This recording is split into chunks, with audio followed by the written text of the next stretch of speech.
Hello, everyone. Good afternoon and good evening. Dear authors and invited guests, welcome to Technical Session 5B. Myself, Ishita Sauryan, and this session will be moderated by me. On behalf of Global Knowledge Research Foundation and GR Scholastic LLP, it is my great pleasure to welcome you to the 10th International Conference on Information and Communication Technology for Intelligent Systems, ICTIS 2025, New York, USA. The 10th edition of the conference is being organized in a hybrid mode. The physical event was held today in New York, USA, and the virtual event is being held through Zoom today and tomorrow, that is 23rd and 24th of May 2025. I hope you will all enjoy the knowledgeable interactive sessions through the day. In this session, we have 8 presentations. Each presenter will be given 12 minutes for the presentation and 3 minutes for question and answer. On 10 minutes, I will raise a gentle reminder. There's another request to all the participants that you all stay connected with us till the closing remarks. If you have any query or update, you can write it to me in the chat box. Just before we get started, I'd like to introduce you all to the chair for this sessions. We have a session chair, Professor Stephen Gomez, who is a professor at Armed Force University, Espe, Ecuador, specializing in software engineering, algorithms, and databases. He's actively involved in projects related to mobile context awareness, big data, the Internet of Things, and data science. His work focuses on developing intelligent data-driven systems that enhance connectivity and decision-making in dynamic environments. We welcome you, sir. Thank you. Good afternoon, everyone. My name is Stephen Gomez from University of Armed Forces. I'm the session chair for this session.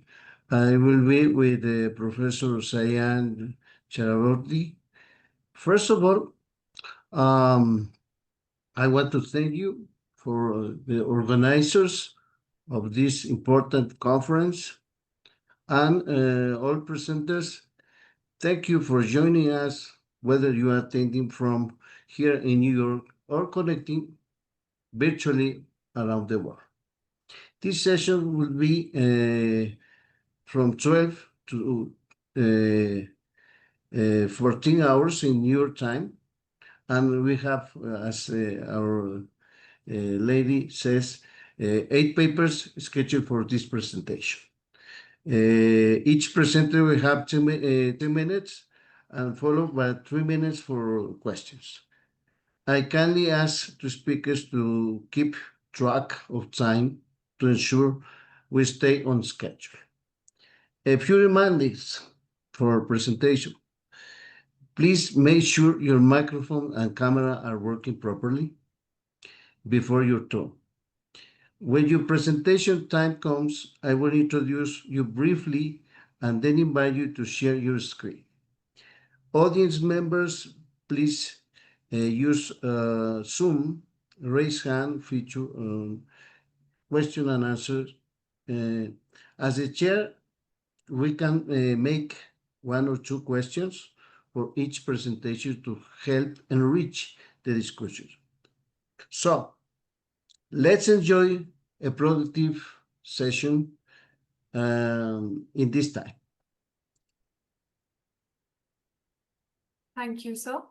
I'd also like to introduce our session chair, Dr. Sayan Chakrabarti, who is currently working as an assistant professor in the Department of CSI, JSI College of Engineering, Kalyani, West Bengal, India.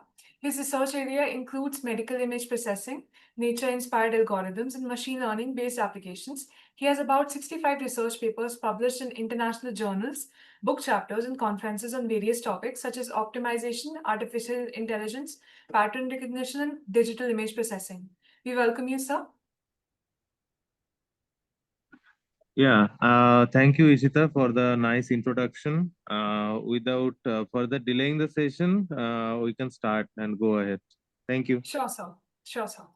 We'll be proceeding with our paper presenters. I'd like to invite our first paper presenter, Omar Munoz, with the paper titled A WaveNet-Based IoT System for Non-Intrusive Load Monitoring. So if you're ready, then you may go ahead. Yeah, I'm here. We can go ahead. Sure, sir.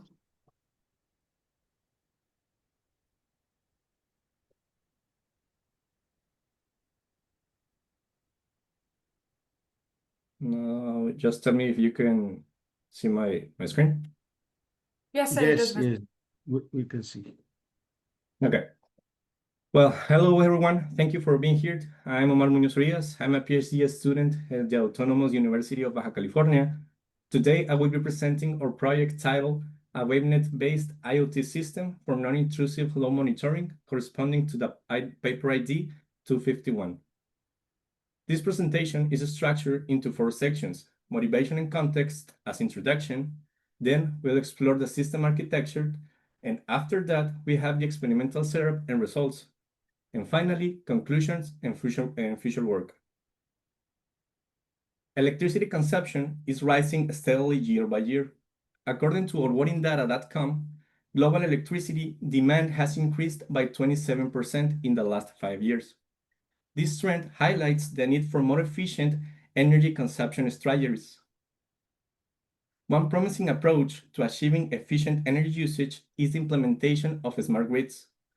Smart grids aim to balance demand and supply through real-time monitoring and advanced communication technologies. These systems enhance the efficiency of energy distribution and improve resilience against fluctuations. Within smart grids, there exists a crucial concept known as Home Energy Management Systems, or HEMS. The purpose of HEMS is to monitor, control, and optimize energy consumption in homes, enhancing efficiency, cutting costs, and integrating renewables. A vital component of HEMS is the ability to identify which appliances are consuming energy and at what times. This granular information allows for the analysis of consumption patterns, enabling tailored recommendations for users to optimize their electricity usage. This technique is called load monitoring, and it can be implemented in different ways. Load monitoring has 2 main approaches: intrusive and non-intrusive.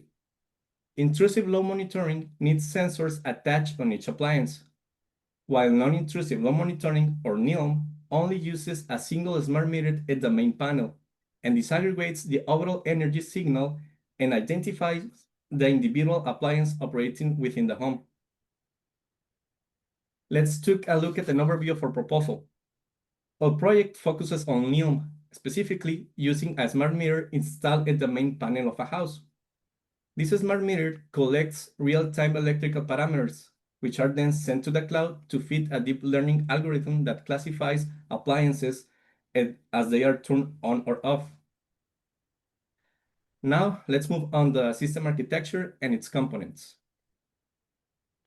The architecture is designed for real-time operation. The IoT smart meter measures electrical parameters and detects events locally. These events are sent to the cloud, where a deep learning model, specifically the one called WaveNet, extracts features and classifies the appliance. This is the smart meter we designed. It's built around the AD9000 chip, capable of measuring total and fundamental RMS current, total and fundamental RMS voltage, active power, reactive power, apparent power, active energy, reactive energy, power quality metrics such as line frequency, power factor, the amplitude up to 64 current harmonics, and the total and total harmonic distortion for the voltage and current. Also, the smart meter has an ESP32 microcontroller. It handles processing and sends data over Wi-Fi MQTT transmissions to a cloud server for further analysis. It also has a real-time clock and an SD card slot for local storage in case of communication loss. The event detection algorithm is a key component of our NILM approach. It operates by collecting RMS current measurements every 10 milliseconds, filling a sliding window with 20 samples. Each new measurement updates the window, removing the oldest one. A mean value is calculated, and the deviation from this mean and the actual RMS value is computed. If it surpasses a 300 milliamperes threshold, an event, either on or off, is registered. And after that, filter mechanisms are applied to differentiate genuine events from transient spikes. The algorithm also discards events that do not last at least 5 seconds to improve reliability. The disaggregation step isolates the appliance RMS current and reactive and active power by subtracting the baseline consumption from the detected event window. Here in this image, we can see how our NIL system uses the WaveNet model to extract features and classifies the events. The WaveNet model is based on 1D convolutional neural networks. WaveNet is a deep learning model originally designed for time series generation that uses causal and dilated convolutions to capture temporal dependencies effectively. The model begins with a 1D causal convolution that processes the input sequences while preserving temporal order, followed by a series of dilated convolution that exponentially expand the receptive field, allowing the network to learn long-term dependencies without increasing the number of parameters.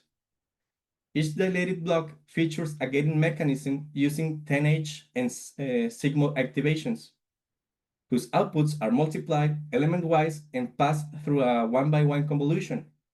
This result is fed into two pathways: a residual connection that adds the transform feature back to the input of the block, and a skip connection that directly contributes to our final output layer. The WaveNet block is repeated for n layers, increasing the dilation factor each step to progressively widen the temporal view of the model. All skip connections are summed and flattened before entering the fully connected layers, which apply ReLU activations, and finally, a softmax functions for multiplus classification. We tuned the model's hyperparameters using random search, a straightforward yet effective technique that randomly samples configurations from the search space to find near optimal parameters combinations. Now, let's discuss the experimental setup and results. Well, this is the experimental setup. We deployed the smart meter at the main panel of a house and tested 7 appliances, turning each one on and off about 100 times in its usual location. This allowed us to capture realistic usage patterns under typical conditions. And in this slide, we can see the appliance we used. The graph on the left shows the capture RMS current events triggered by turning on the appliances. Here we can see how the transient signature of the blender or the microwave behave. The smart meter detected this event in real time, separating the RMS current, active power, and reactive power. This process generated a dataset of 1,260 samples, each one with 500 time points per variable.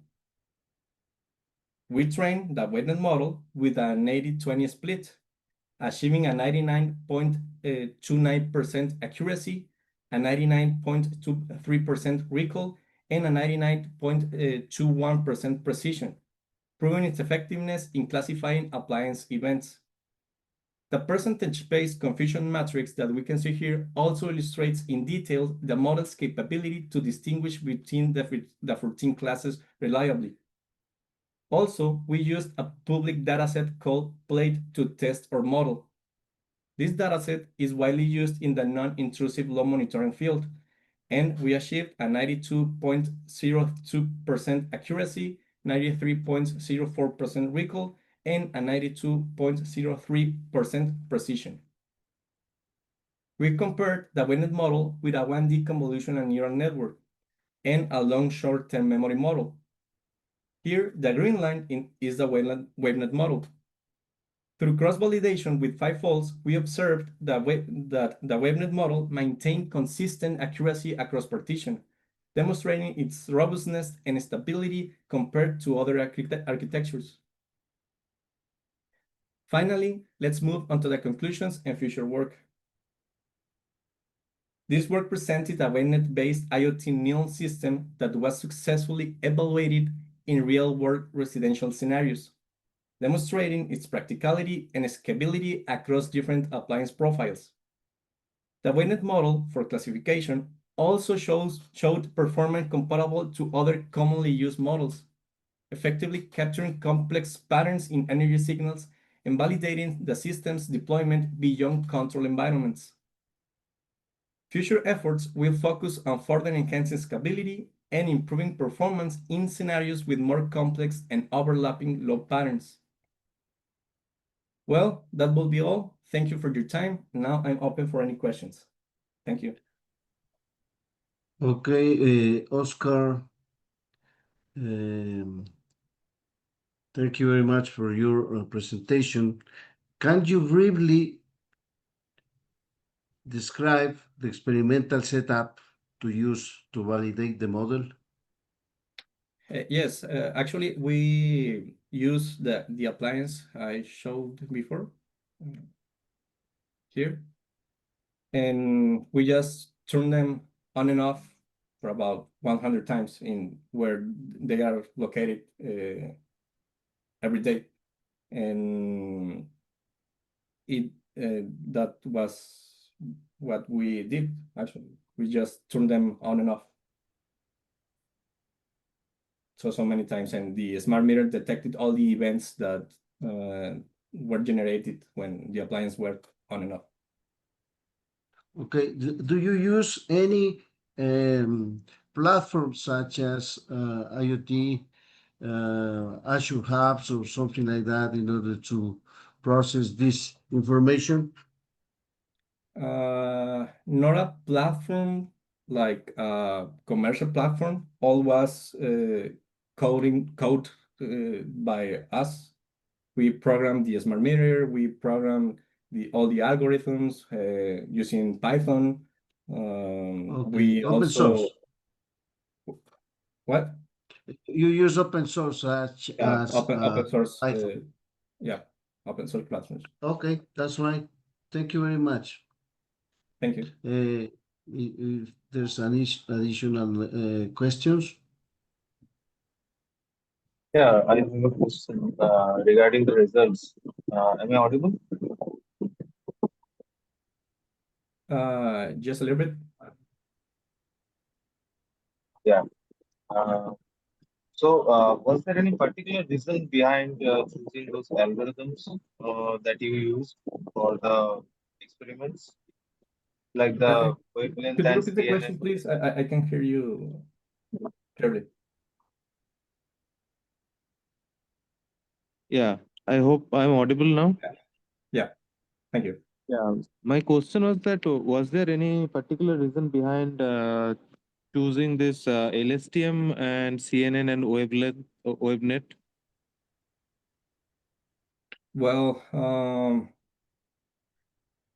our first goal was to test the wavenet model was capable to classify the events like other models like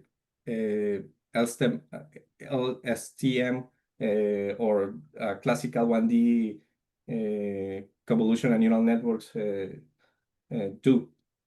So the WaveNet model is originally designed for time series generation. It's not used in this file. It's not used in this field. Sorry, it's not used for classification. So we tried to demonstrate that it also can be used for time series generation classification. So.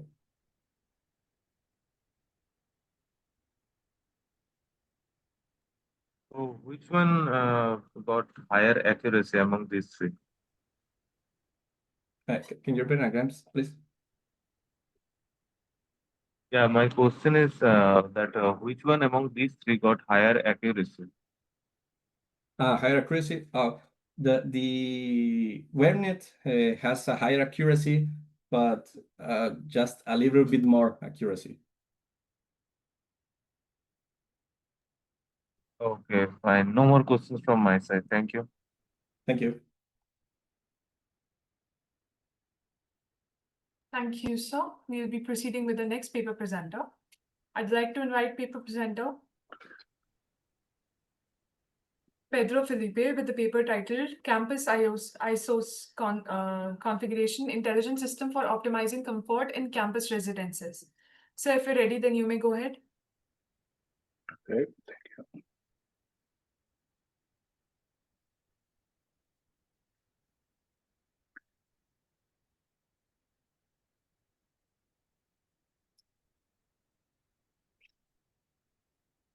Okay, so you are seeing, right?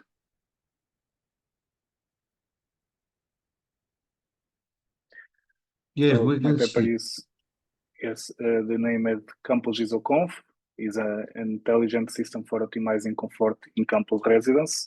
So campus residence from the universities. So a brief introduction. So we all know that in this modern area, we always searching for smart technologies, intelligent environments with significant traction in several domains, including in the normal residential settings and domestic use also.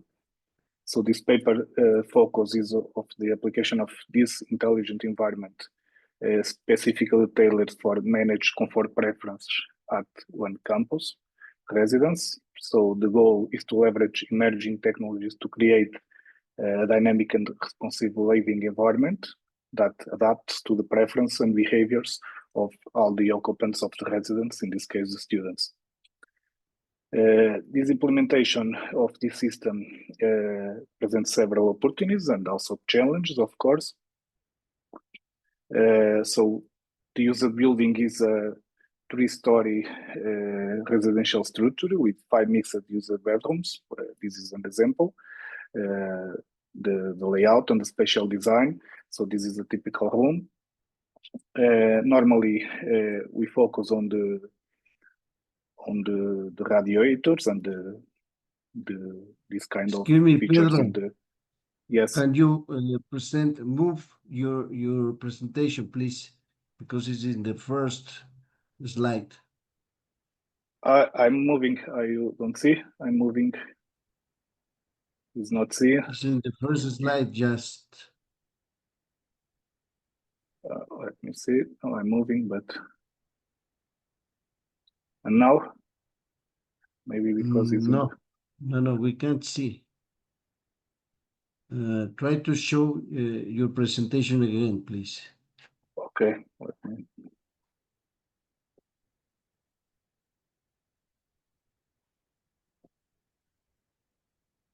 In share. Okay.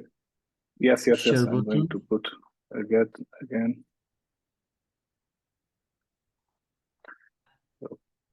Okay, this is material No. and methods now. We can Yes. see. So. Keep on. So I'm talking about in the introduction. So this is the residence, the room example. So each room has 1 or 2 radiators, like in this figure. Like we can see, the building also includes shared space, such as the halls and the leisure room. To enable the control of the radiators, and we use actuators, we install these on each one, allowing them to be turned on and off remotely as needed. So we use this kind of actuators, and the sensor of temperature and motion is a specialized sensor to monitor both the occupancy and the temperature of each room with the same sensor. To set up this system, the space was prepared by installing actuators at each radiator and a temperature and motion sensor in every room. This setup allows us to monitor the room occupancy and the current temperature, and in this way we can enable independent control of the radiators, turning them on and off as we need. So this is the figures, the setup of the actuators, and also a setup of the sensor in the wall of each room. Some results and discussion. So we achieved thus far are highly encouraging. So with a significant reduction in energy consumption in comparison to the same periods on the previous year. We analyzed these results October and November. We have observed a reduction in energy consumption of nearly 30% compared to the last year. This achievement was particularly notable given that the colder months here in Portugal, as December and January. So in these months, with the typical the highest energy usage, are expected to yield even greater optimization. So we have some results. We have also a dashboard that we develop to the management of the residence of the campus. Also, in addition to these measurable savings, we have also user feedback overwhelmingly positive, highlighting the solution's effectiveness to balance the thermal comfort and the usability of these solutions. So this is a consumption example, and also the temperature, so that we set up the minimums and the maximums for each room. Also a chart that combines the data on energy consumption and temperature for a specific room, 24 hours period in this case. So we have the motion, in this case at blue and at green, the temperature. So when we don't have motion in the room, when it's empty, so we turn off and the heating system to lowers the consumption in this case, because we don't need to have the room with this kind of temperature. Some conclusions. So the research highlights the potential of smart technologies to create adaptive, personalized living space to enhance comfort, optimize energy efficiency, and elevate the overall quality of life for all the residents.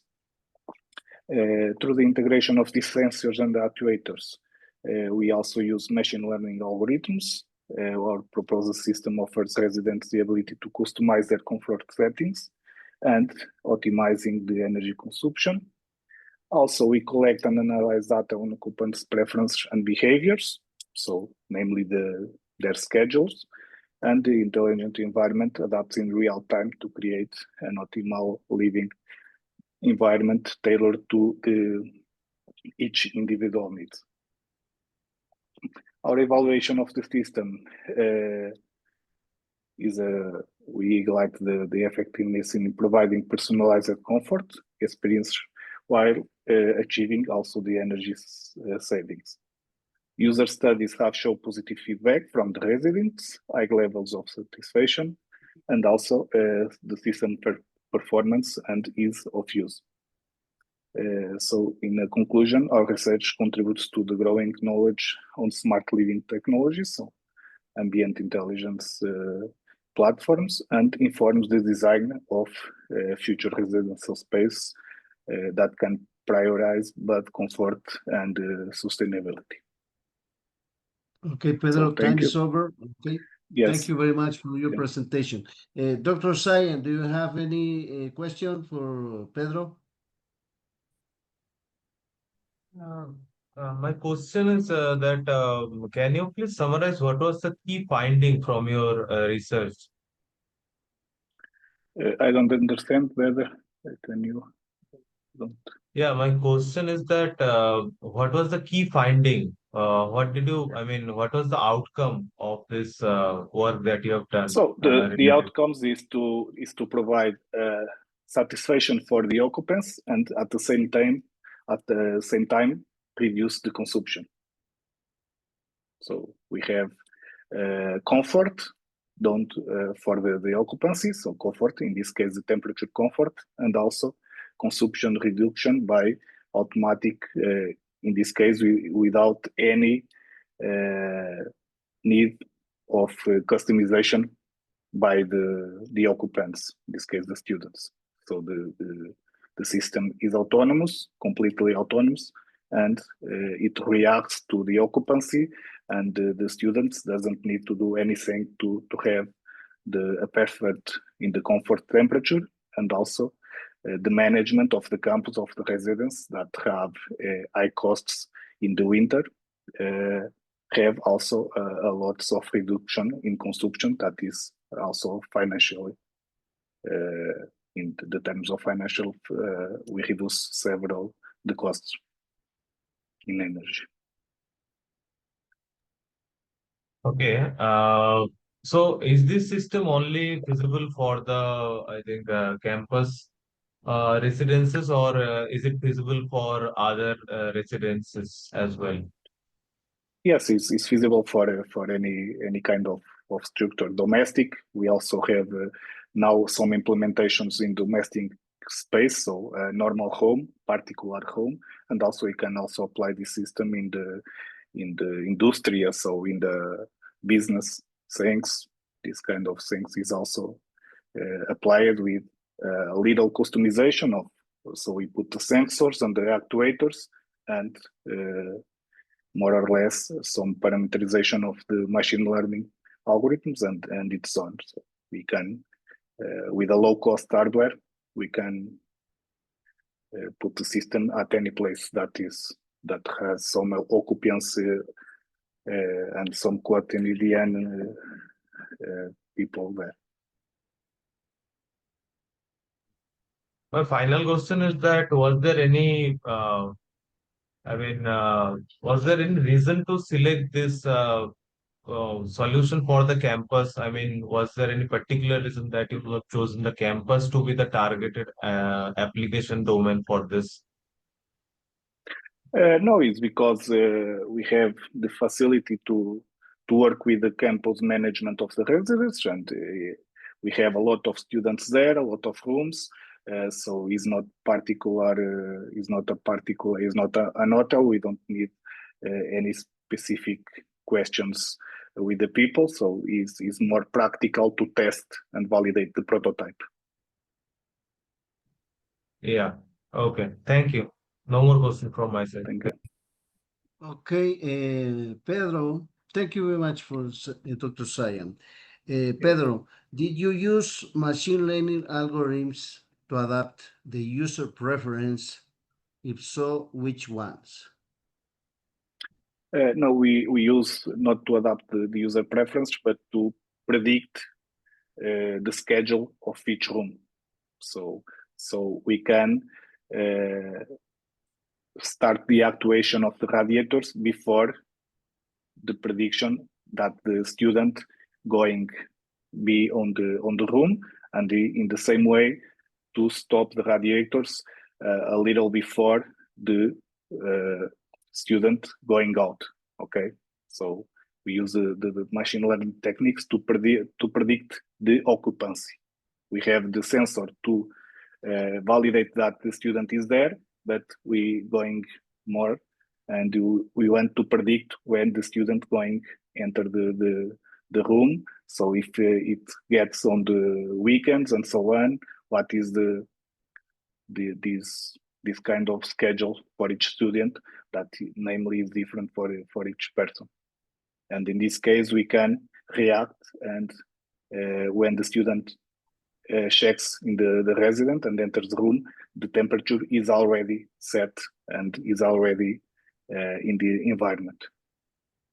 Okay, the other question is, can users manually overwrite the system setting if needed? Yes, they can. We have a small application, a smartphone application, and the users can parameterize. So if they want more hot or more cold, they can do a input, a feedback on the application, and the system in real time going to react to that feedback of the student. Perfect. No more questions from my side. Thank you, sir. Okay, thank you. We'd like to proceed with our next paper presenter. Once again, I'd like to invite Sir Pedro Felipe with the paper titled Chatbots to Transform the User Experience at 3D Environments, a Systematic Literature Review. So you may start with the presentation. Okay.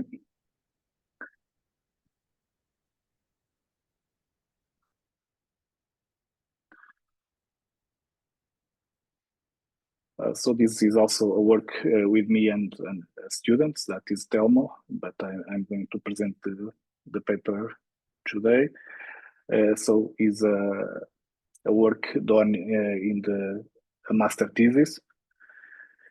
So a brief introduction. So we all know that chatbots are now in all the kinds of domains and are starting to appear for all kind of questions. These kind of chatbots are also evolving into sophisticated virtual entities capable of guiding users through immersive spatial experience.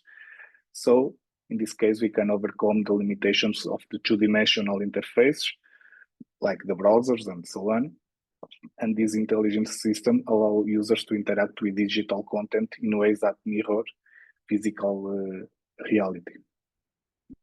As intelligent and interactive systems gain prominence, there is a growing need for this kind of chatbots that need to be adaptable, capable of operating in a variety of scenarios, including this kind of immersive 3D environments.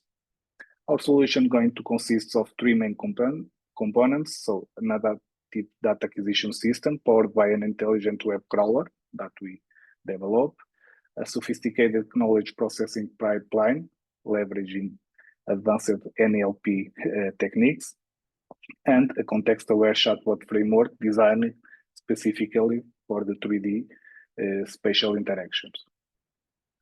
The proposal system uses a modular design that facilitates seamless integration with the existing virtual reality platforms that are already developed.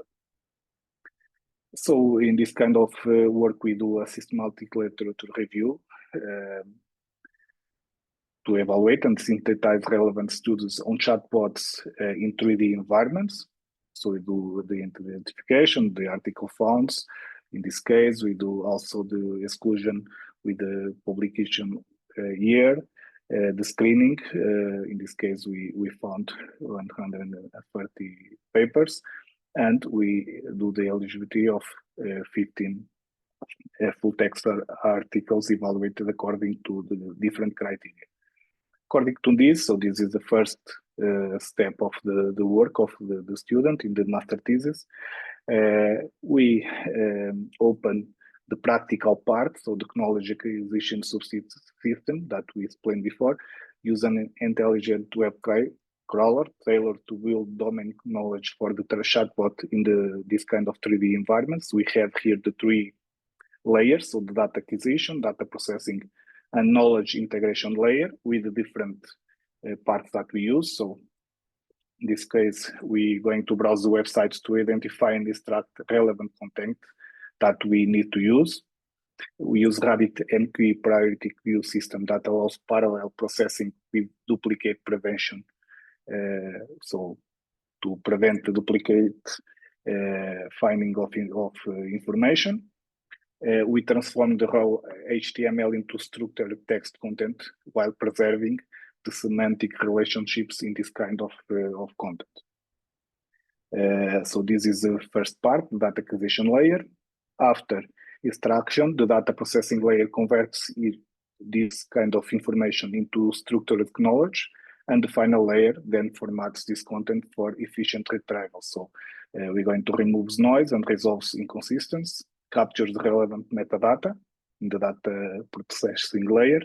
We're going to transform explicit content into numerical vectors, and we're going to do the embeddings are indexed with metadata using the technology Pinecone. This is the kind of working diagram of the architecture of question and answering of the chatbot. So we have the input processing. We're going to capture explicit queries and contextual signals across multiple input channels. So we have the user does the question. We have the input processing, context management, and the chatbot going to do the intent generation, dynamic configuration in the MongoDB, and going to construct the response and answer the user.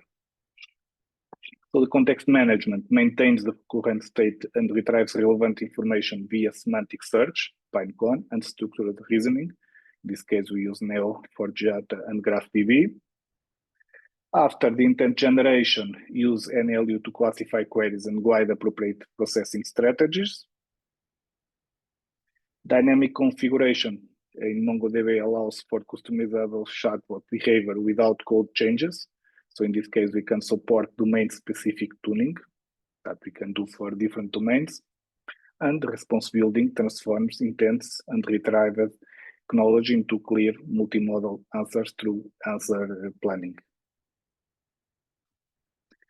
Some results and discussions. So the proposed architecture integrates conversational agents into immersive 3D environments.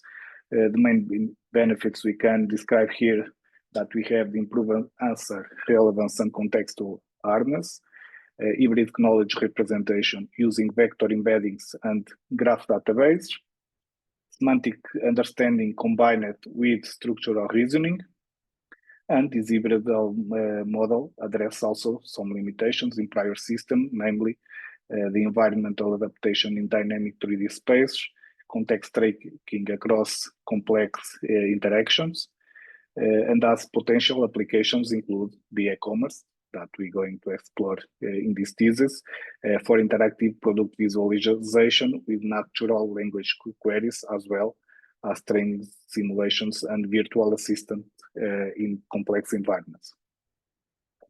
Some conclusions. So the present architecture addresses the main challenges identified in the literature.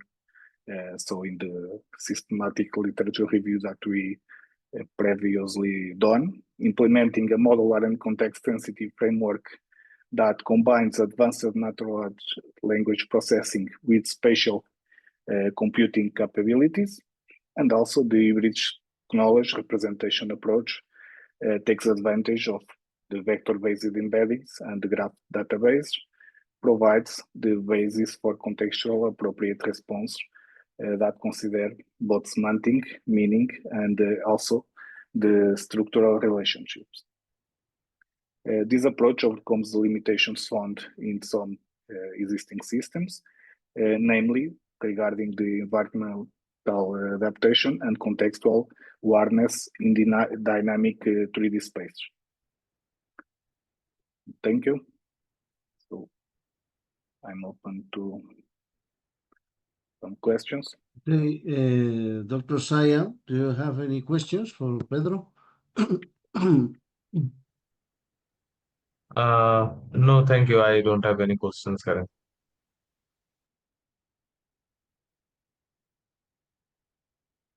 Oh, okay, Pedro, I have some questions.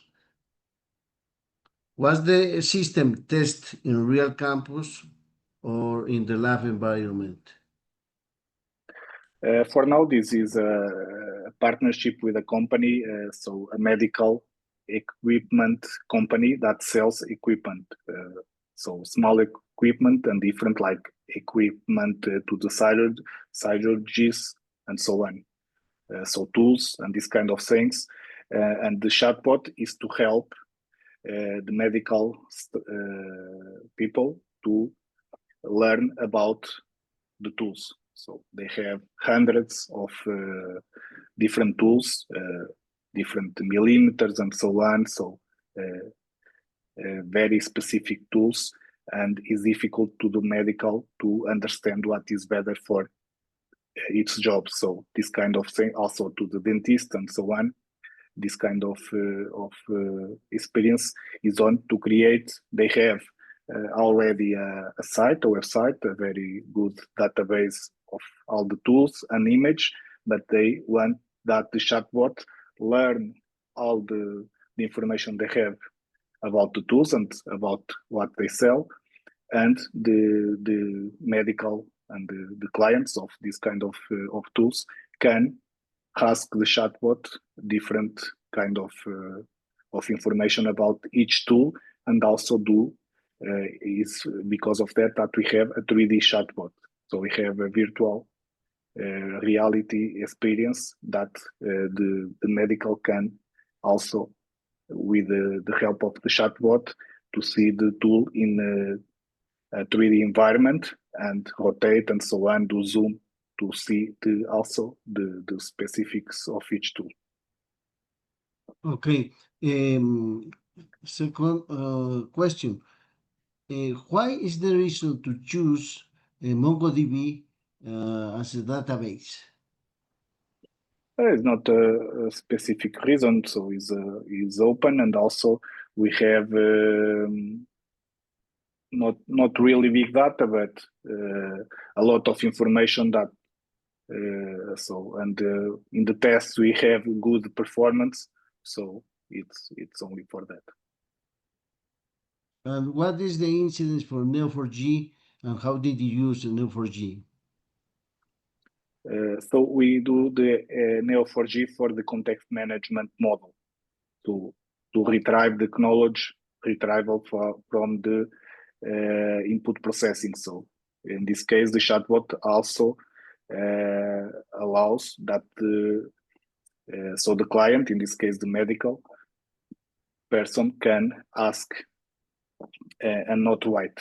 So ask information to the chatbot, and we need to do the NLP of the voice, and after use Neo4j to try to learn what the medical wants, because we have different kinds of tools and different kinds of words that mean different things, the same word and the same, and we need to learn the context. In this case, is the principal difficulty.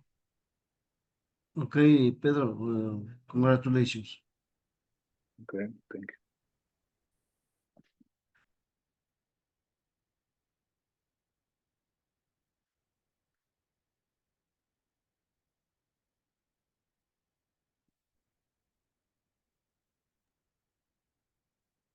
Maybe we can go to the next presentation. Sure, sir. Thank you, sir. We will be proceeding with our next paper presenter. I'd like to invite paper presenter Kunihiko Takamatsu with the paper titled Expanding Knowledge Networks in Higher Education by Abduction-Driven Management Faculty Based on Edu-Informatics. So if you're ready, then you may start with the presentation.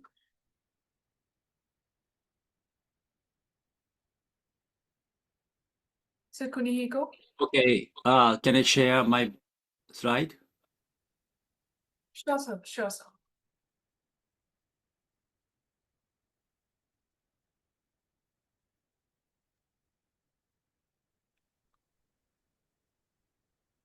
Okay, Kuniko,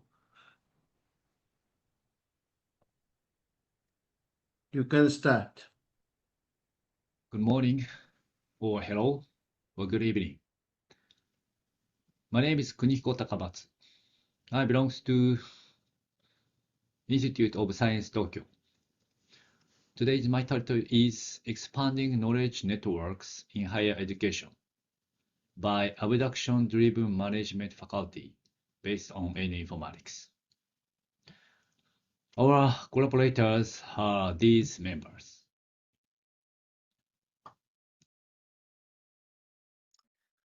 Today's topic.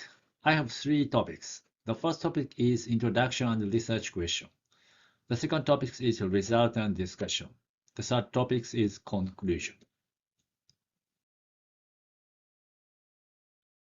This slide shows the recent key terms in higher education. Evidence-based education, EBE, institutional research, IR, learning analytics, LA, information and communication technology, ICT, and digital transformation, DX.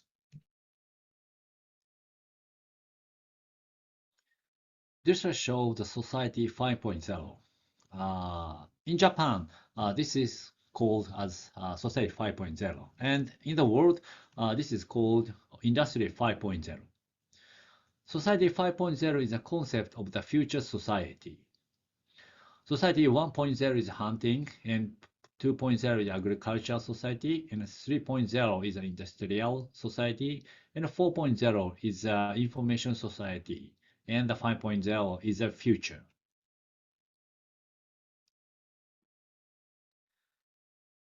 In the era of Society 5.0 or Industry 5.0, education is not the same as Society 1.0 to 4.0. For example, the OECD has reported competency-based education, distinguish between technical and core competencies. The OECD defines core competencies as the very related cluster, interpersonal cluster, and strategic cluster. Therefore, education in the 21st century includes both simple knowledge, the use of knowledge, and how to create new knowledge.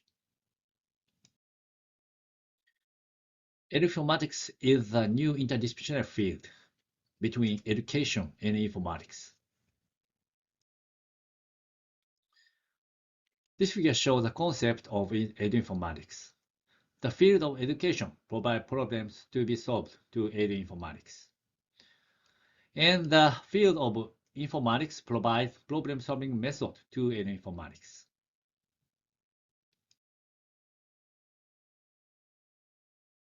In this study, we explore systemic thinking as defined by the OECD's Education 2030 project, viewing knowledge as separate facts, a connected network. We have previously described how knowledge evolves in three-stage gathering, combining, and creating new insight. Our research introduced a model that shows how individual pieces of knowledge link up in our minds to form a complex web. We also discussed the role of tag in connecting these knowledge pieces, making navigating and expanding our understanding easier. This approach helps us grasp complex concepts more effectively. In our previous study, we performed university reform since 2017 at Kobe Tokyo University. We understand that edu-informatics is the basis of university reform, and university reform is a data-driven type of research. This understanding means applied ad hoc analysis using data in institutional research field to test our hypothesis. However, it is essential to use replicability analysis rather than ad hoc analysis. And most IR departments include faculty and staff. But abduction is not easy, which means replicability is difficult. So we propose ABDAM-M. ABDAM-M evaluates tasks based on urgency and abstractness.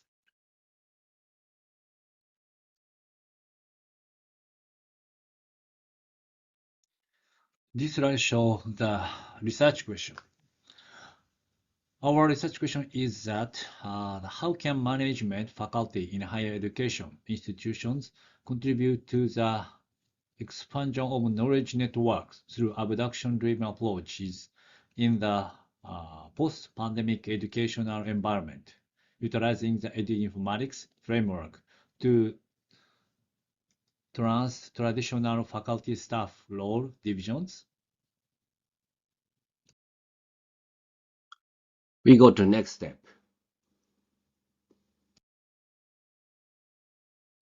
The COVID-19 pandemic fundamentally transformed higher education landscapes.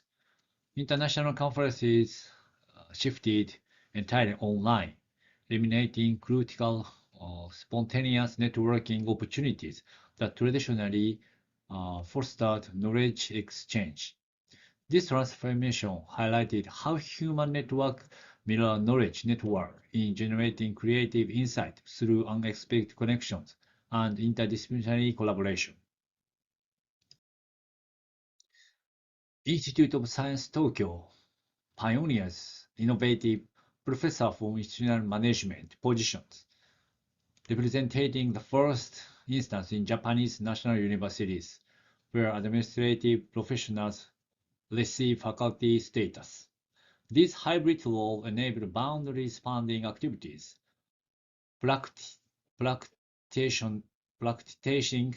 in both internal operations and external academic engagement, addressing complex post-pandemic challenges regarding cross-functional collaboration. Management faculty can transcend traditional administrative boundaries through active international engagement. The HIPAA Forum implies this approach, connecting university leadership with global counterparts.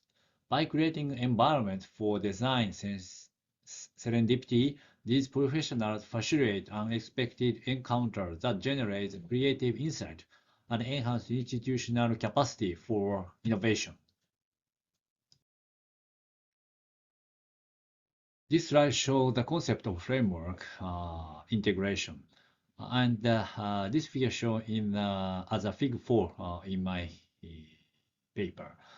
This slide shows the present our conceptual framework where management faculty serve as integrators between traditional faculty and staff roles.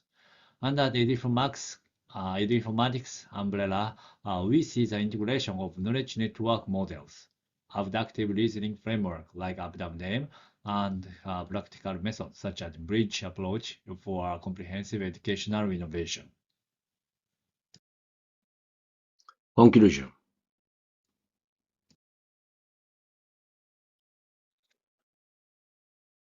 Our research question asks how management faculty can expand knowledge network through abduction-driven approaches. The answer is clear. They function as boundary spanners, engage internationally to create design, serendipity, and utilize frameworks like ABDAM-M to enhance institutional innovation and adaptability.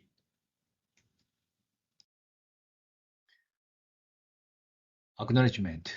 I would like to acknowledge the support from JSPS Kagenhi grant number 2280077. Special thanks to all HEPA 2025 staff members for their invaluable contribution to this research.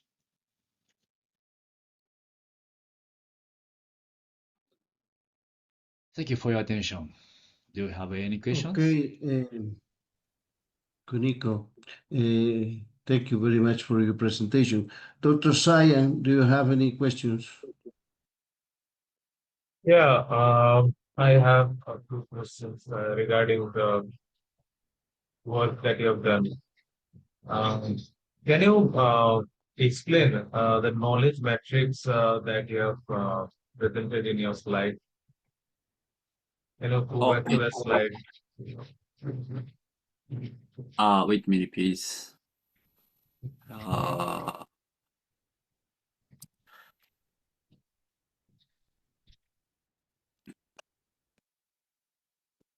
This? I believe so, yeah. So, can you explain this, what's happening? And Yeah, so the usually the firstly we think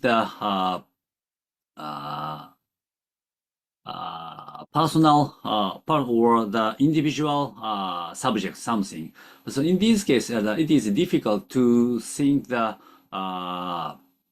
abstract. So so for example, firstly we think about the presentation our this research, and in this case, so it is things only to just see these individual something. So in this case, but we can see in the future or something or the few the sustainability. So it is important to thinking the object to the not to individual things to the abstract. So abstract means the whole of things. So in this case, it is important, but usually it is very difficult to think that these things by themselves. So using in this case when we use this matrix, so it is easy to understand. Our understanding is now where is so we're 1, 2, 3, 4. Usually I think the three. The first is the three. But in the future, the type 1 is very good. So we can select the 3 from 3 to 4 to 1 or the 3 to 2 to 1. So which is better? It depends on the individual circumstances. But so in the future, so it is good the position. Another question, Dr. Sayan? yeah. The thing is that you have mentioned that for this Abidin M, the whatever you're proposing, as you have mentioned that abduction cannot be applied in these circumstances for, I believe, the knowledge networks you have mentioned, right? Am I right, Professor? Yeah. Yeah. Why throughout throughout your slides or throughout whatever you have presented, why the part of the student is not acknowledged, or why the part of the students is not involved in this? Why is it only about faculty and staff which are being involved in the, I believe, in the knowledge network? It's only mentioned about the faculty and staffs. Why the student part is ignored? This is my first question. And one more thing I couldn't get, that why it is not possible to apply abduction in this case. I'd be happy to get the answers for this. Thank you.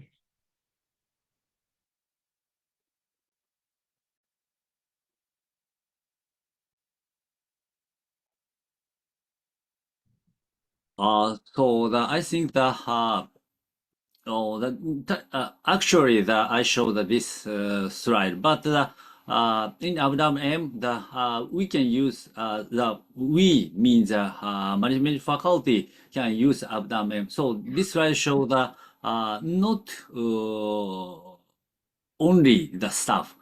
So this green means so a little bit the faculty so use, and management faculty is use, and the staff is use.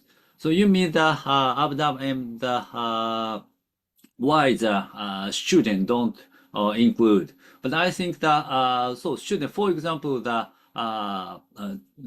Abdam M is it is good tool for the abduction. Abduction means to make a hypothesis. So in this case, the how can I say, the PhD student, to get the PhD course, the doctoral course. So in this type of student is very, very useful or to make a hypothesis using Abdam. So the Abdam is not only staff and management and faculty, but also the student, I think. So your opinion is very good. Yeah. That's what I thought, because we are talking about the reformation of the system, so we cannot leave out that part of the student, right? So thank you. No more questions from my side. Okay, Professor Kuniko, I have one question regarding the model ABDU-M. Could you briefly explain how the ABDU-M framework supports abductive reasoning in institutional innovation? I'm sorry, I can't understand your question. One more again. Okay, could you briefly explain how ABDU-M framework supports abductive implement in traditional universities structures? I'm sorry, I cannot understand your Okay, let me example. put another questions. Can you hear me? Yes, Okay. You have developed this in Japan, okay? yes, sure. How can transfer this experience to other cultural organization contexts, such as Europe or America? So in your country, so the is there a field of institutional research? So for Yes, for example, sure. in America and then European, so for example, England, so there is a institutional research. So in this case, that it is very useful or type of this research. But so I don't know. But sometimes so I go to Indonesia, But Indonesia university did not have the institutional research. So in this case, a little bit difficult to apply my research to these countries' university directly. But I think that in the future, the many countries will have the institutional research department. So in this case, it is very useful or the easy to apply to these countries' university, I think. Okay. Second question. Could you summarize the benefits or your model for higher education? Oh, I'm one more again. Could you summarize the benefits of your Benefit. model for higher education? So so in my the last my conclusion is so it is so useful the management professor or something. So in this type of the very useful. So in this case, so for example, I think the many universities deal with GPAs or some things, and but the oppositely the teacher or deal with individual classes data.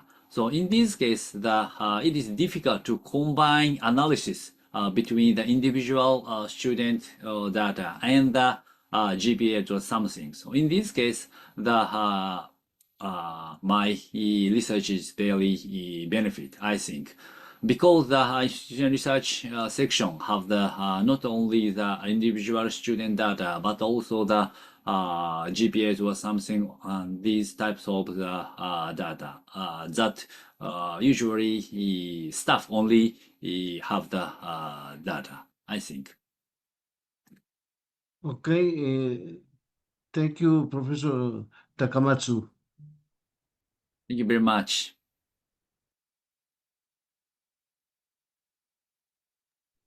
Thank you, sir. We'll be proceeding with our next paper presenter. I'd like to invite paper presenter Natalie Martinez with the paper titled Fuzzy Logic-Based Model for Optimizing Agricultural Water Resource Allocation. Ma'am, if you're ready, then you may start with the presentation. Hello.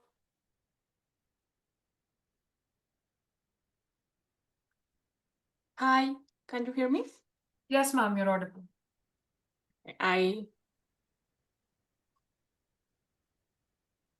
Natalia, can you show your screen, please?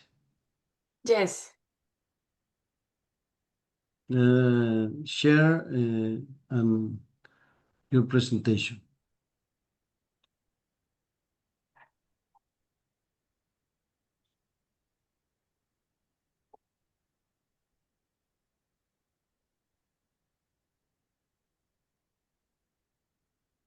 Any problem to share your present? Okay, that's all.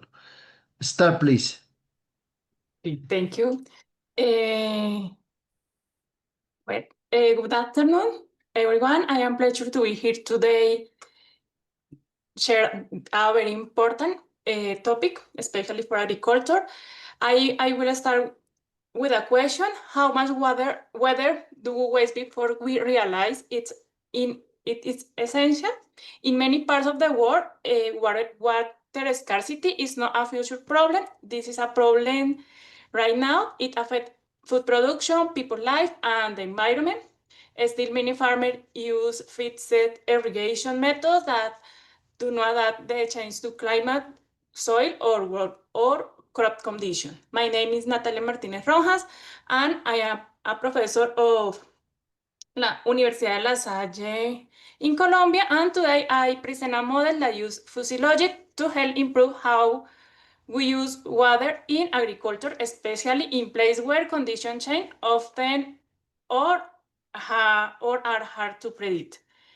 The agenda. So I will begin with a short explanation of many problems we face in manage water for agriculture, especially in semi-arid regions. Then I explain the goals of the research. After I show the structure of the model, next the main results, and finally some conclusion and future works. So water is very important for agriculture, but in many cases we don't know use it efficiently, especially in semi-arid regions where every dot matters. So three main problems we face. First, water is often used in wrong way. In many places, water is applied without checking the soil or real need of the crop. This causes too much water in some areas and not enough in others. Second, traditional irrigation systems are rigid. And third, all of this leads to what I call triple loss. Water is waste, crops are stressed, and production goes down.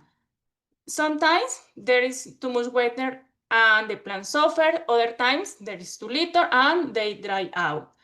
So the problem is clear. We need irrigation systems that are smart, flexible, and can respond to the change.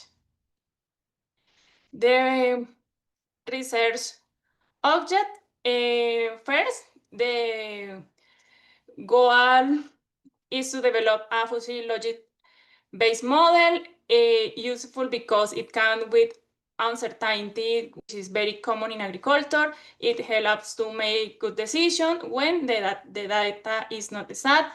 Second, the model is to make to improve how we use weather.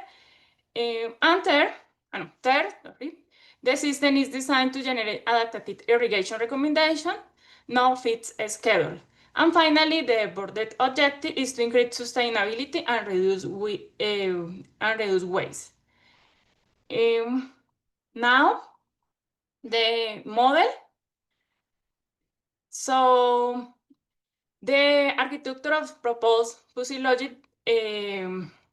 I will explain step by step. We begin with input variables, that is data collect in real time from the field, such as soil, rainfall probability, crop weather demand, and irrigation efficiency. These values are passed to the fuzzy logic component, which transform sharp numerical inputs into fuzzy linguistic categories like low, medium, or high. Next, the transformation goes into heart of the model to the fuzzy inference system or FIS. And the FIS is used two key elements, the rule base, which hold the if-then rules to get the making decision, and database, which contain definition and parameters or fuzzy set for all variables. Based on the inputs and rules, the system generates fuzzy outputs, such as moderate irrigation or reduced water volume. And finally, the fuzzification components convert the fuzzy outputs back into precise numerical values. For example, apply 4.5 water today. This output then for the irrigation recommendation customized for the current environmental condition. This is the model architecture. The fuzzy inputs, so each one categorized into linguistic variables, low, medium, and high. And for this model, we use soil moisture, rainfall probability, irrigation efficiency, and crop water demand. The decision making rules. Once the input variables are classified using fuzzy set, the model applies series of if-then rules of the core of the fuzzy inference. So, for example, if soil moisture is low and rainfall probability is high, reduce irrigation. Why? Because if rain is likely, there's no need to irrigation heavily, even if the soil is dry. So this save water and prevent overwatering. For the second, If growth demand is high irrigation, efficiency is low, then apply full irrigation. In this case, we compensate for system inefficiency. We apply more water, some part of it will be lost. For the irrigation recommendation, after applying the fuzzy rules and running the inference process, the model generates clear recommendation, how much water to apply. It is divided in 3 irrigation levels: low irrigation, moderate irrigation, and high irrigation. And we use this model in a use case in potatoes crop. To evaluate this model performed, we ran simulation using potato crops in a semi-arid region in Colombia.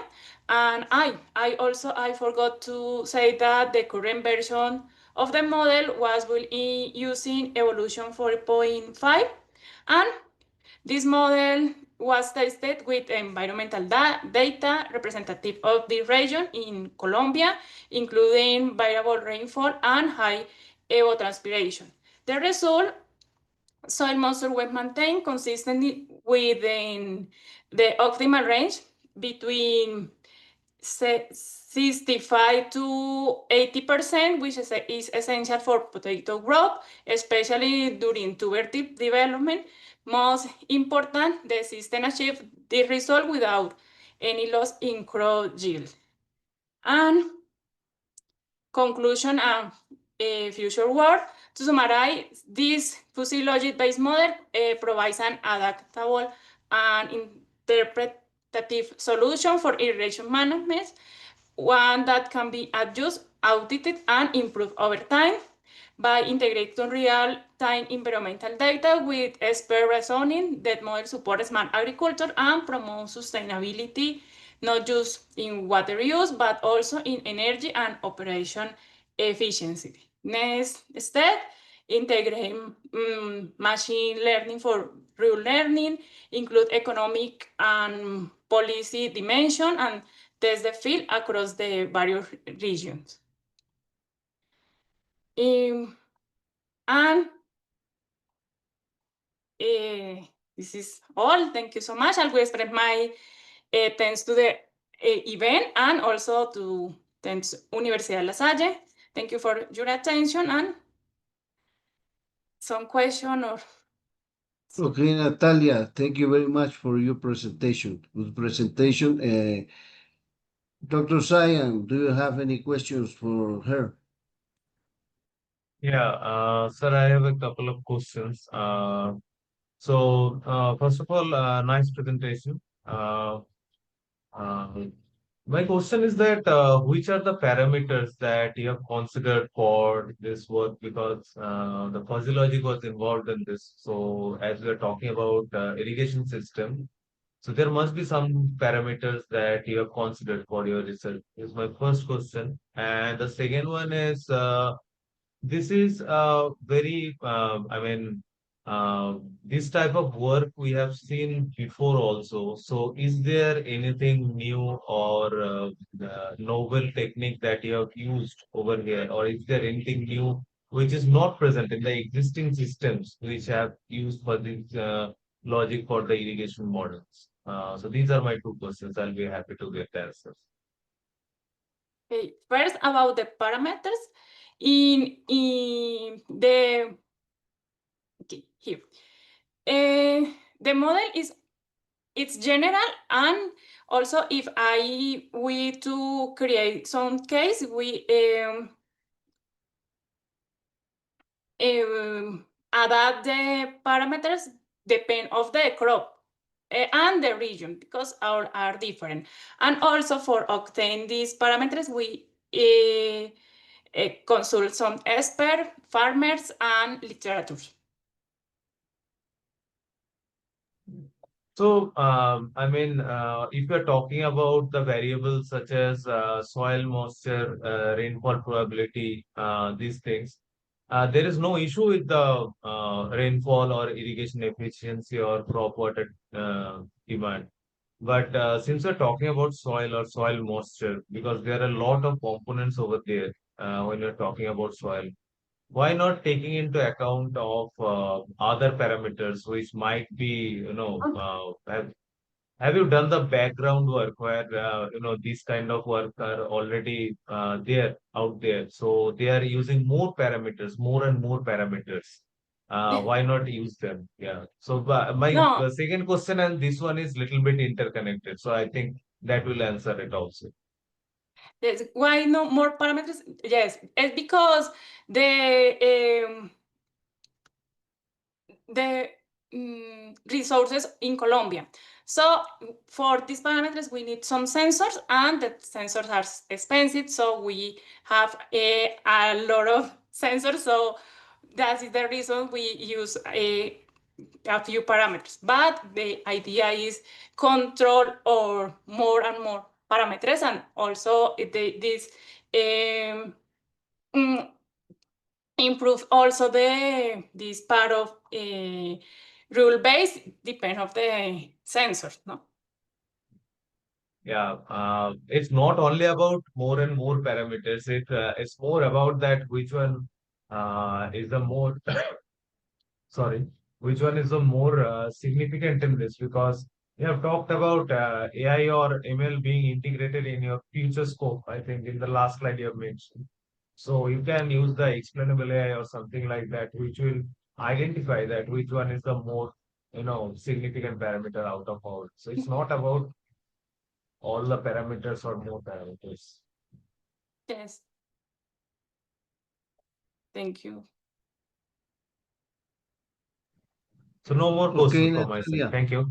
you have another question, Dr. Saya? No, sir. No more questions. Thank you. Okay. Natalia, uh, what are the most important environmental factors of your model uh, uses to decide when and how much to irrigate? Depend on the crops, because some crops need different necessities of water.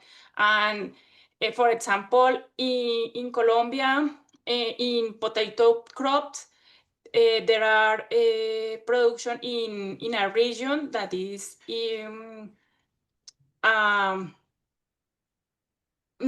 don't use irrigation system. So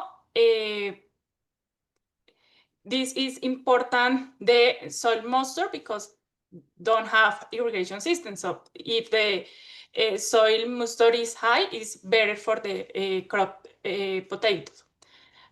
And it's also depend of the crop. Okay, and you use fuzzy logic, okay? And what type of environmental data is most critical for this fuzzy logic to make accurate and irrigation decisions? Oh, mm, can you repeat? Okay, you use fuzzy logic, okay? Model.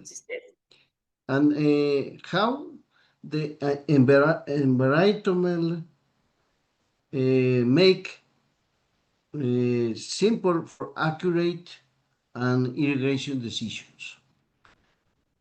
Okay, for more simple this model? Yes, for make for make it simple, it could. Okay. In the actual fuzzy parameters are 4: soil moisture, rainfall probability, irrigation efficiency, and crop water demand. We consider that these parameters are the necessary to take some decision about the irrigation to the crops. But also, if I want to eliminate one variable or something, I think that was maybe irrigation efficiency, and we control the irrigation efficiency with this part rule base and with the expert knowledge. So it can be adapted to different soil and climate characteristics. Yes, because the model it's general, and also the case is about search up the specific condition for the crop. So the rule base we construct with farmer expert and also agriculture experts too. Okay, thank you very much, Natalia, for your presentation. Congratulations. Thank you. Thank you, sir. Thank you, ma'am. We'll be proceeding with the next paper presenter. I'd like to invite paper presenter Michael Efren with the paper title Generative AI in Project Management Task Support, Organizational Challenges and Sentiments of Implementations within the Indonesian Financial Service Sector. So if you're ready, then you may go ahead. Hello, is my voice clear? Yeah, sir, please go ahead. All right, I will share my screen.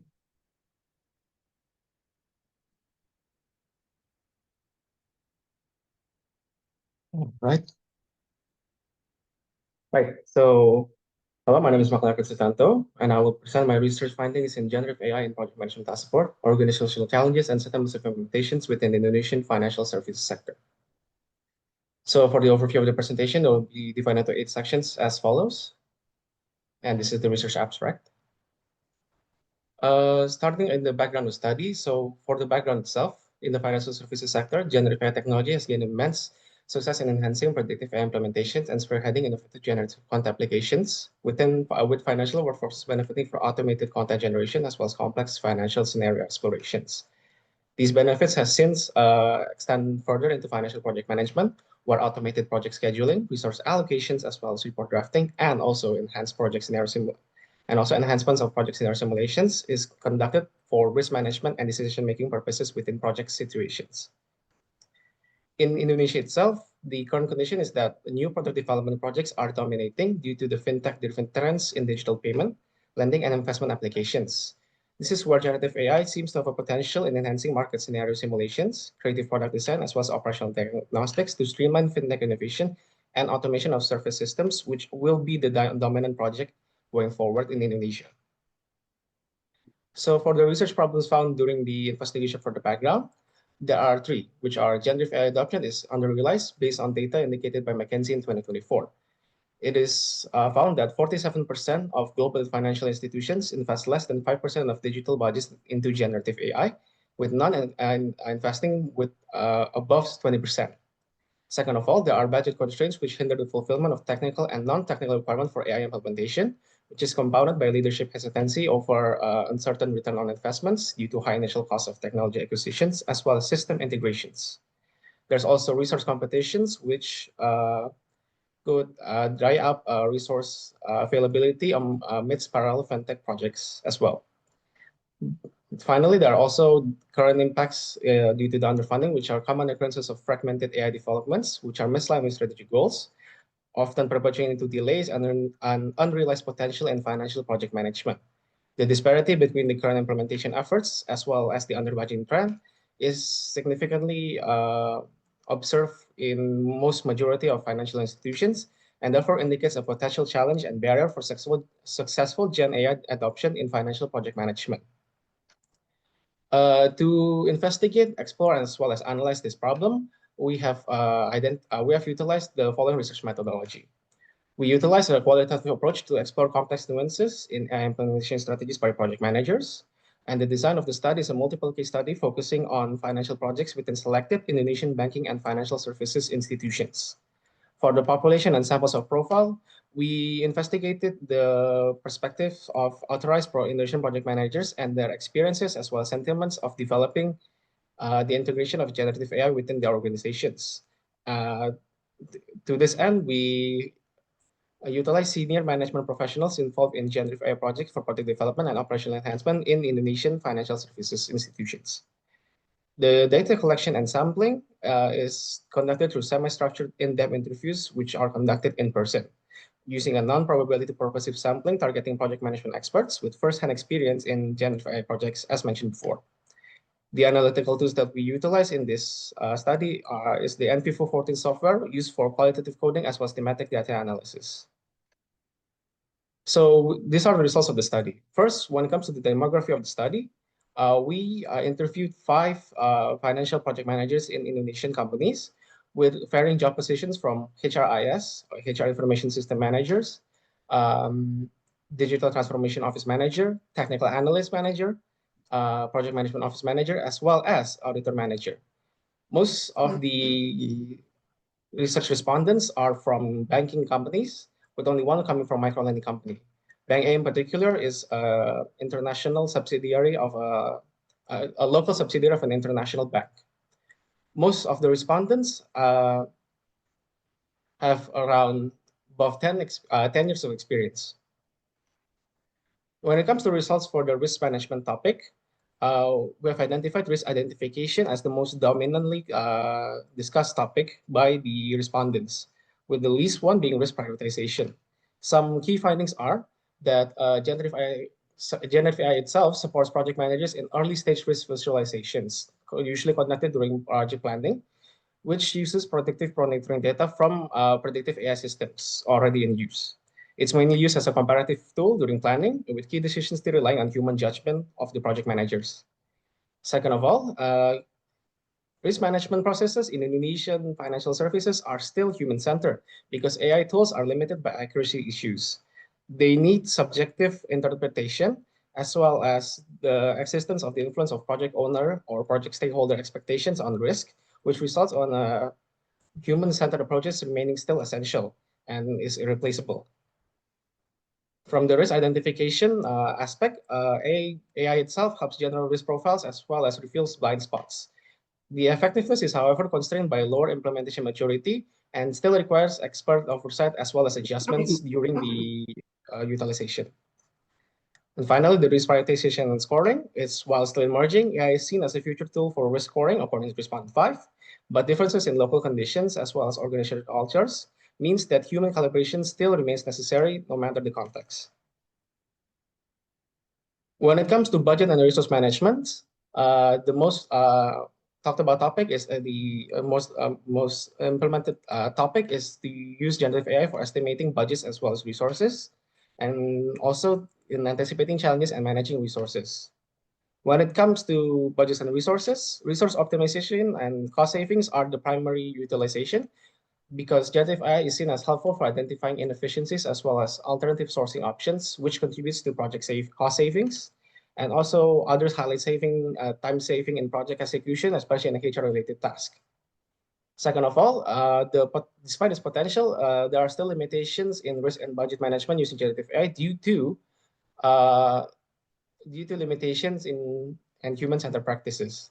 This is generative AI itself is considered infeasible for the next decade due to human expertise, human elements like stakeholder skepticism, board-level decision-making, as well as informal agreements, which are typical in the Indonesian financial sector. Next, setting early resource expectations is one of the main utilizations of generative AI and is defined as the most practical use of the technology, especially to define early stage resource expectations, but not as the full cycle resource planning tool. Finally, there are budget estimation constraints, which are generative AI supports early identification of resource needs, but still lacks sufficient accuracy in budget estimation, often with accuracies under 80%. This happens because there are unexpected and unpredictable factors such as vendor pricing variations, as well as differing local budgeting policies, which bottom line comes down to requiring expert adjustments and not trusting just the output of the generative AI as it is. Next. Finally, when it comes to the topic of deliverables quality planning and management, the most discussed about utilization is the use of generative AI for setting quality standards, with very minor mentions of using generative AI for recommending improvements to quality, as well as continuing assessing deliverables quality. Generative AI itself in this context has very limited use in predictive quality tracking because only one respondent, which is respondent 4, reported using generative AI as an analytical support tool for identifying patterns and notifying managers for potential quality issues generated from predictive tracking systems. Second of all, there is minimal role of a generative AI in quality recommendations because critical tasks such as technical problem solving still remain handled by human IT teams. There are also ethical concerns and current system standards that limit broader AI use in this context. Finally, human-driven quality standards are identical for the local financial services industry in Indonesia. This is primarily defined by the expectations of project owners, project clients, as well as stakeholders, which are shaped by human judgment. This is especially true due to Indonesia's rather turbulent and historically cautious financial industry culture. So the summary of findings are as follows. Risk identification and budget estimations are concluded as the most dominant task implementation in financial sector. Generative AI project management systems are applied by project managers as comparison and visualization tools in notable outputs as general risk registers and budget and resource drafts. Finally, the automated intelligent drafting of these key project documents allows project managers to execute project preparations more efficiently, further refine the communication of core project requirements towards stakeholders, and most significantly, contextualize as well as recontextualize previously undetected or uninterpretable risk and resource gaps based on historical data and comparative analysis. Thank you for listening to my presentation. Are there any questions? Okay, thank you, Michael, for your presentation. Dr. Saya, please, if you have questions. Yeah. The question might not sound very much relative to your work. First of all, nice presentation. And my question is that you have talked about the integration of generative AI into the risk management of um, uh, risk management system or this kind of thing. So my question is that generative AI, what it does is basically it learns from the existing data. I'll raise one particular example to clear my question that there was one case, one popular case, I think you can look it up. I think it was in the Amazon, it happened. So what happened is they used the generative AI tool for their recruitment process.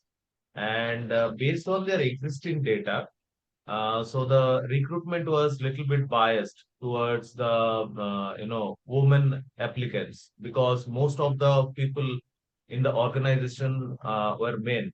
So is there any feasible solution that your current study can focus whether to implement generative AI completely when whenever you are implementing it on to the project management or risk management? Because you have mentioned the HR part and generative AI being used as a tool in HR part also. I mean, I am just raising one example. This is one such problem because we do not know that what kind of data is existing in our system and how generative AI is going to learn itself, whether it will be more accurate or it can produce any kind of biasness also. So what's your take on that? Okay, thank you for raising your concern. So within this study itself, while it might not be presented within this presentation, my interview process and discussion process with respondent one did mention the problem of recruitment bias when it comes to using predictive AI systems. The problem is this company is based on a very particular nation that very much has an emphasis on diversity. And so therefore, ethical concerns, especially for this kind of risk management, are very well raised and very well concerned. My take on the process itself is that when it comes to generative AI itself, the research that I've conducted have shown that a lot of project managers as well as organizations in this study are in fact very hesitant due to a myriad of reasons, but not mentioned least is ethical reasons. So therefore, it is very much a very high concern. At least that's based on the findings that I had. Yeah.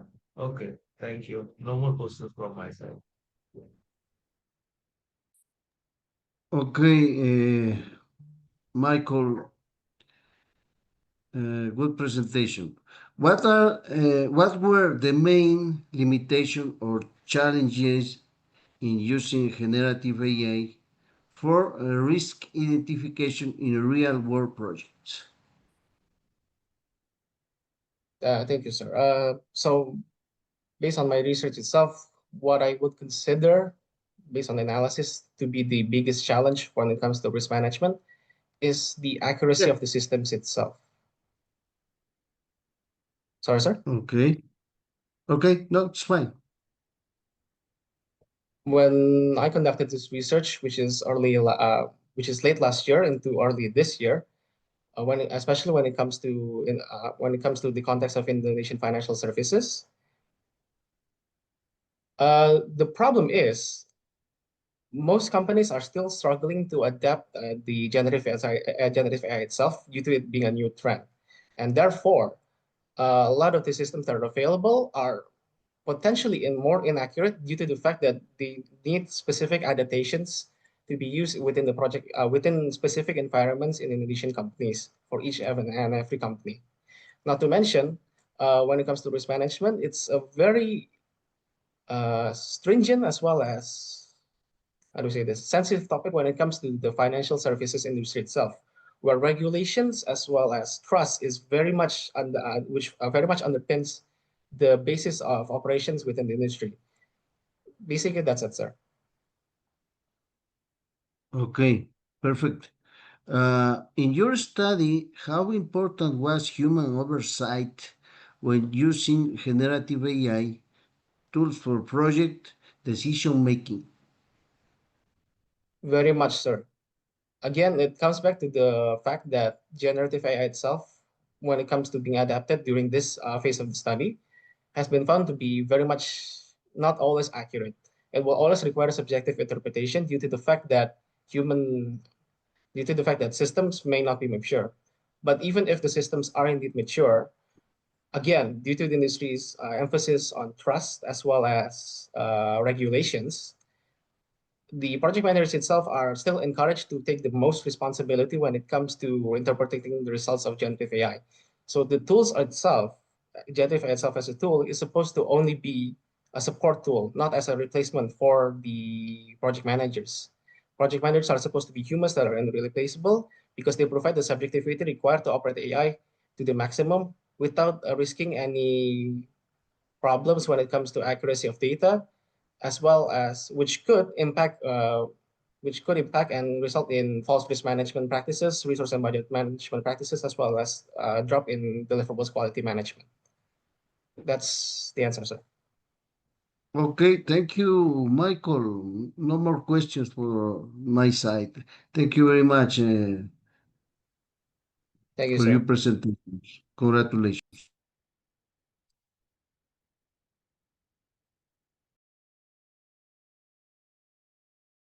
Thank you, sir. We'll be proceeding with our next paper presenter. I'd like to invite paper presenter Santi Bharat Punati with the paper titled Improving E-Commerce Sentiment Analysis with Embedded and Attention Augmented GRU. So if you're ready, then you may go ahead.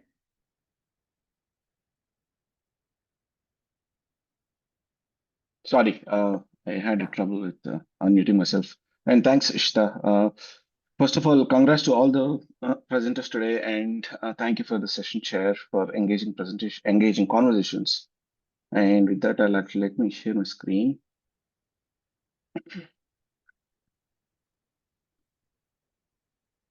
Okay, can you all see my screen? Yes, sir, it is visible. Okay. So yeah, the title of my paper is Improving E-commerce Sentiment Analysis with MBRT and Attention Augmented GRU. So we all know user reviews, and we all know e-commerce is very prevalent. So compiling the summary of the reviews is one of the trends in e-commerce. There are attempts with the traditional models like SVM, LSTM, and even BERT. But there are problems with the traditional models, which are like I'd say like categorized into three. One is tokenization, and the second one is context handling, and the third problem is like informal language because the models are usually trained with formal languages and language texts and language interpretation. So those are the three problems that we have with the current summarization of e-commerce reviews with multilingual and mixed reviews. So we wanted to actually solve this problem. We want to actually accurately classify the sentiment of the review, and but the challenges, as I mentioned, are context loss, tokenization, and sequence modeling. So the solution proposed is using multilingual BERT with GRU and attention models. So I want to actually go a little deeper into the problems, like what are the alternatives that we have in the current world, and what are the problems with those, and what we are addressing. So with the traditional machine learning, like SVM naive base, like they don't have the context handling to actually properly classify and read and understand the views. And we have LSTM, which is deep learning model. Like so, it is good, like it is better, but like it is still not multilingual. Like so, these are all usually trained with because of the nature of the internet and the data. Like these are usually trained with uh, uh, the English language. And like if you actually have a review that has multiple languages more than English, then it struggles. And the third model, the third kind of models that we have is BERT. Like so, BERT models actually they provide good context. They have good context, but like they struggle with sequencing the tokens, which is very important to understand the context. Those are the three variations of today's models and the problems with it. So this is the proposed model architecture. We actually tokenize the input and the review essentially, and then we actually pass through the MBERT model, and then actually we have the second phase, which is to go through the GRE, which essentially sequences the tokens, and then like we actually also have an attention mechanism to extract the summary of the review. So this is the data set like that we have used to train the model and also validate the model and test the model. So we use like 13,000 multilingual reviews from all the popular websites. And the languages are, as I mentioned, like there are more than one language used per review. So languages are English, Hindi, English, which is a combination of Hindi and English, and then German and Spanish. So and the outcome like we wanted to achieve is the classification of the review, like which is positive, either positive, negative, or neutral. So, but we gathered the reviews, but like pre-processing these reviews is also very important because there are we need to remove the noise and in the reviews and reviews that are not useful. So this is the pre-processing pipeline that we have used to prepare the model for the tokenization and sequencing. So as I mentioned, like MBRT is used for like there are three aspects in the model, like which what the first one is MBRT. This is as I previously mentioned, like the current BERT is the current model that is better at contextual. So we wanted to actually use the same model, which is but like add the linguistic component to it, like so it is multilingual BERT for contextual handling, and the second one is GRU. GRU is essentially effective to sequence the tokens. Um, uh, so for example, I'll give you an example like for GRU, like and like why sequence is very important. So imagine there is a review called "This is not good," which is easy to identify that it is a negative review. Imagine there is another review, "This is good, comma, not bad," right? Like, so if you actually don't properly sequence these words, so there is a chance for false positive responses or false negative responses. So that is why sequencing is very important for classifying the reviews. And like also the final component is attention model for sentiments to identify the sentiment. So these are the training details. We have used Adam Optimizer, and our last function is categorical cross entropy. The training data is split between 70% of the reviews are used for training the model, and 15% for validation, and 15% for actual testing. And so there are 30 runs for the model. So as I mentioned, there are 13,000 reviews and split by the batch size of 64. And so all the 13,000 reviews, like we pass through the model for 30 times, and like to actually improve the accuracy and reduce the loss of the model. So yeah, as throughout this learning process of the training, so accuracy has steadily improved. I'll actually show how it is improved, and like loss has reduced. And we also needed to make sure that like the model does not overfit the required outcomes. So and like this is the performance that we achieved. So these are like in comparison with the current models. And the last one like proposed is actually boasting like highest accuracy and highest F1 scores compared to all the existing models. So I just wanted to go back. So there are three components, and I wanted to actually highlight here like all the three components are necessary.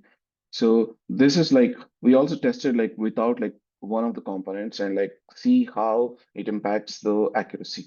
So without MBRT, like accuracy drops from 93 to 89. Without GRU, actually drops to 88. Without attention, actually drops to 87. So all three actually combined produce 93. So it is essential to have all three.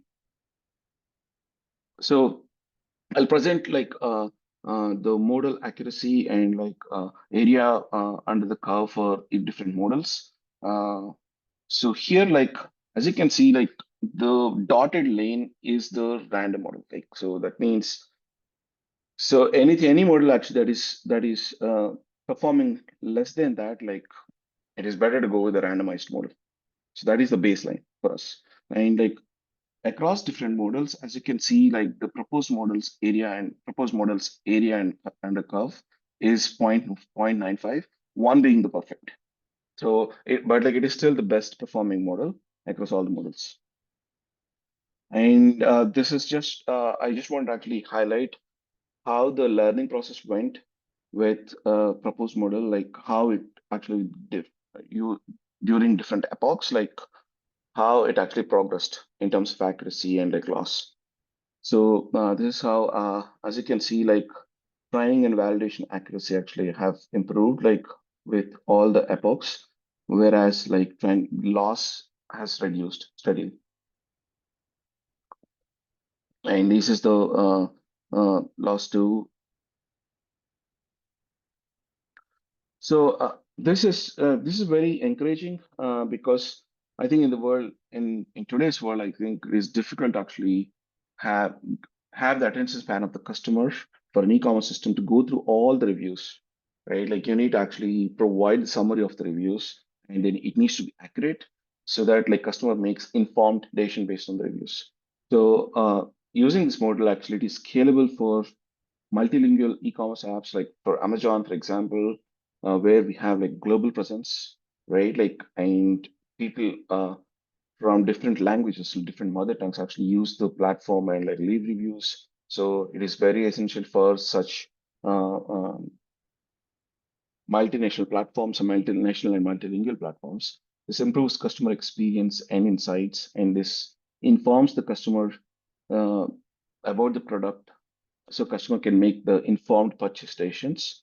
And this also aids in personalized marketing and feedback loops. So future work like is to extend the to low resource languages. Like these are the languages that are very prevalent, and we want to actually extend this model to the languages that are not presented well in the global platforms. And We also want to actually spend time on real-time inference via model distillation, because right now actually this is trained, the model is trained, and like the next step is to actually have the real-time insights. And also like we want to see like outside of it, ecom, like if there is any other industry-specific applications and adaptation that we can aim for. So in conclusion, as I mentioned, like the hybrid model with multilingual plus GRU plus attention is very important to actually properly classify the reviews. And this outperforms the current models that we know are present, we know, and like that are open. And this is multilingual, and also like code words from different languages that are used. It supports all, and it has highest accuracy and robustness. So yeah, this is just acknowledgements. That is the presentation. I'm open to the questions.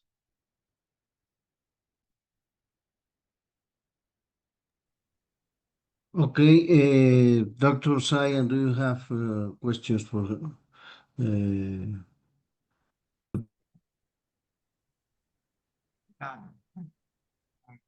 Questions. Nice presentation, first of all.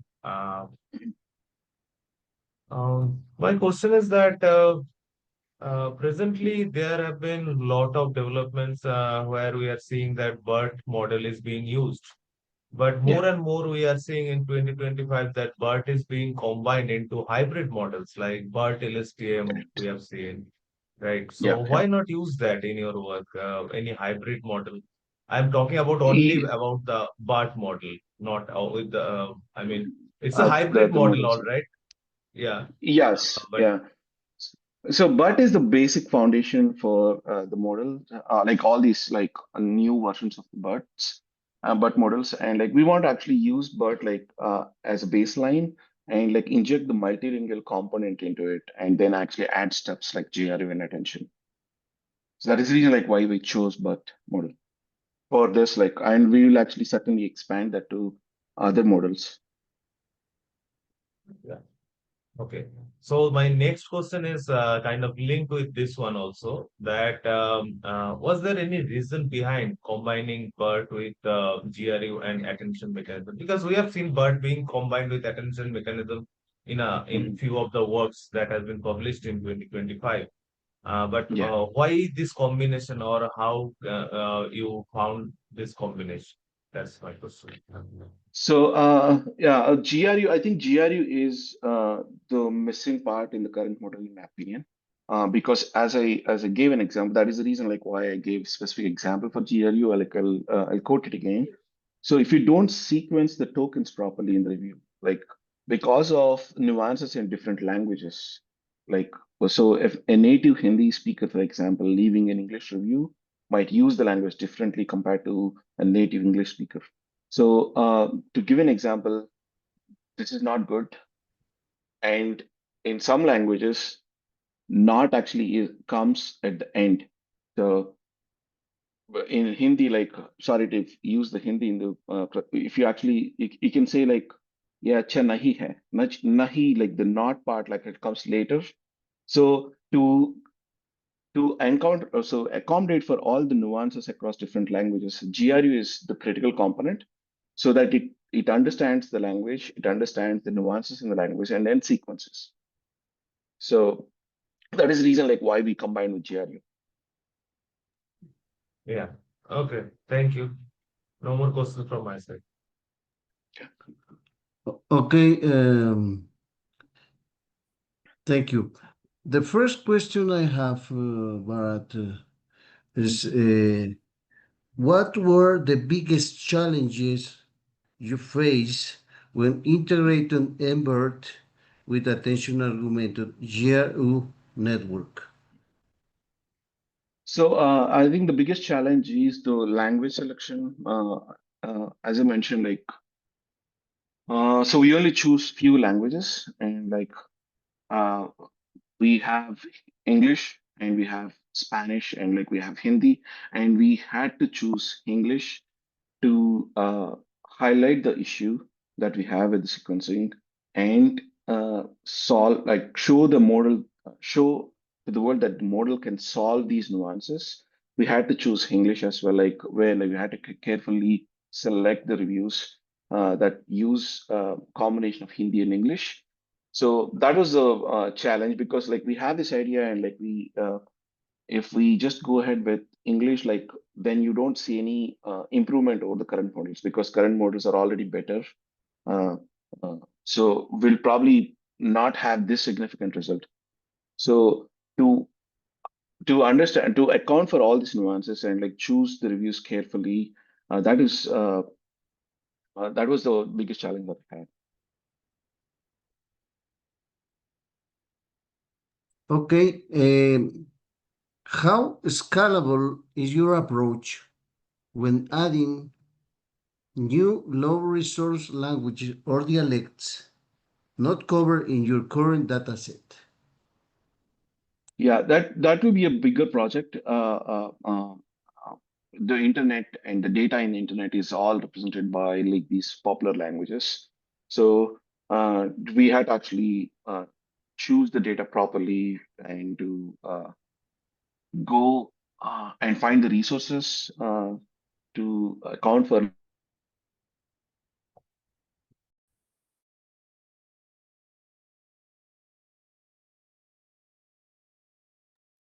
Okay, some problems with connection maybe with Bharat. Yeah. Oh, okay. Am I not audible? Hello? We lose connection with you. Could you repeat your answer, Okay. please? Yeah. My answer is so it is a challenge to do the same with the low resource languages where we don't have a lot of representation in the internet.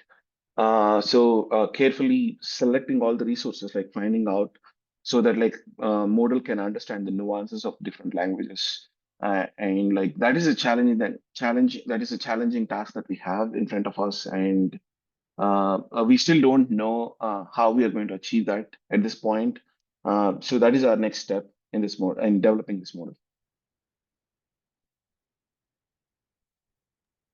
Okay, thank you very much. No more questions from my side. Congratulations for Bharat Punati. Thank you. Thank you all. Thank you, sir. We'll be proceeding with our next paper presenter. I'd like to invite paper presenter Janset Schrosch with the paper titled Interactive Narratives in the Physical Space, a Workflow for Implementing Spatial Augmented Reality in Cultural Heritage Interpretation. Ma'am, if you're ready, then you may start the presentation. Yeah, I cannot start sharing screen while. Yes, Sure, ma'am. thank you. Thank you. Yes.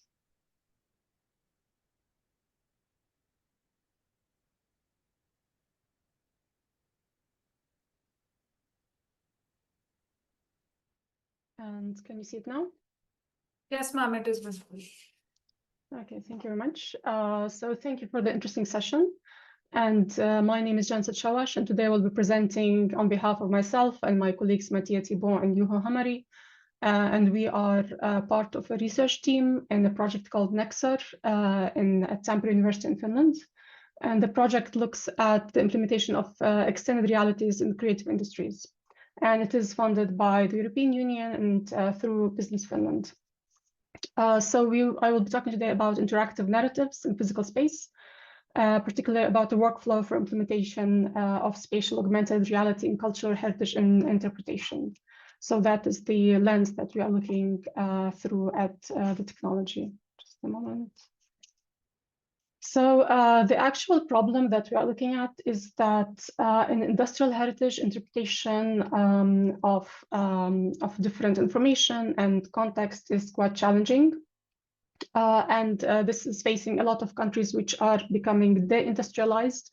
They're losing a big part of their culture. And as further it goes into the past, it becomes more abstract and loses context, especially for the younger generations. And although there's a lot of traditional interpretation mediums to present this heritage, it lacks experiential depth, especially for the younger generations who expect more engagement and more use of modern technologies. And of course, these technologies, for example, there's a lot of use of augmented reality, virtual reality, mixed reality cave systems in the heritage industry and the museums. They have a lot of advantages, but also disadvantages. So it's very important to consider those when studying implementations. So it is not easy to convey nuanced social, technological, and lived histories to people in a way that is interesting and engaging.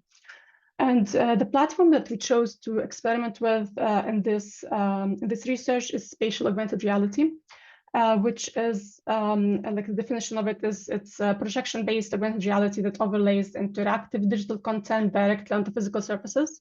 So we have this virtual overlay, which is placed directly onto a real building, a wall. It can be in a museum, it can be in public space. And it's not new, but the thing is that we don't know how to what's the best way to implement it in different settings, and that has not been elaborated on. And the advantage of that is that it enables immersive experiences. They are shared, so that more than one person can engage in them. It is very importantly device-free, so all the devices are externalized to the museum, for example, and you don't need a smartphone or like a headset to be able to engage in that. They're also usually quite simple and accessible, so you don't need a very high learning curve to be able to participate into that. They enable collaboration. And also one very important thing about that is they enable true spatial scale. So once you step into the space, you see things according to their real scale. So for example, which is very different from using augmented reality on your mobile phone, which offers you a very small window into also a very miniature world overlaid on the real world. And our case study for the specific study is the Finlayson factory, which is a key Nordic industrial heritage site. It was founded in the 1820s. It is the hub of a lot of industrial history in Finland and the Nordic countries. It used to be a cotton mill, a cotton factory where they produced fabrics for export and for local consumption. And it really generated a new kind of a new era in the labor dynamics in Tampere and in Finland in general, because it also employed a lot of women. There was a lot of labor dynamics and labor politics. So the rights of workers and the rights of women workers were a big debate in that time, and they had a big impact until the present day. So it's very important to remember those times and remember that the rights of the workers were achieved by kind of this accumulative effort of many people. And of course, museums are known for using very interesting and diverse communication media already. And this museum in Tampere, which is called the Labor Museum, Verstas, already is quite engaged in that. It has many interesting exhibits, and it uses diverse formats, for example, physical objects, models, illustrations, videos, some projections as well. So in collaboration with this museum, we chose a space in the museum, which is the engine room, and it is kind of the hub of the spirit of industrialization. It contains these two giant engines. They're called Helene and Marie. And as you can see, that the room is actually quite difficult to enhance in terms of information because it's also already so rich. So it was kind of our choice to approach this challenge and try to tell the story of these engines through a fictional narrative.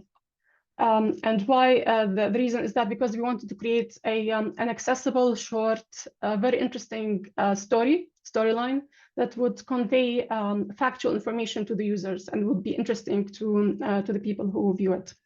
So what we did is that we wrote a fictional narrative, like this crime thriller story, because we found that this genre is very attractive to people, to end users, and we built it. We built a proof of concept as a virtual tour on the web using Kula.co, and also in VR. And of course, then the research branches, like this is discussed in other papers, and how we used generative AI to produce environments, and how this will be done in collaboration with the end users to make it democratized and kind of in this collaborative production of shared heritage. So the next step would be to implement this virtual tour in spatial augmented reality. So this paper is addressing that, how to translate this fictional narrative into a spatial, into a space and real space in the museum.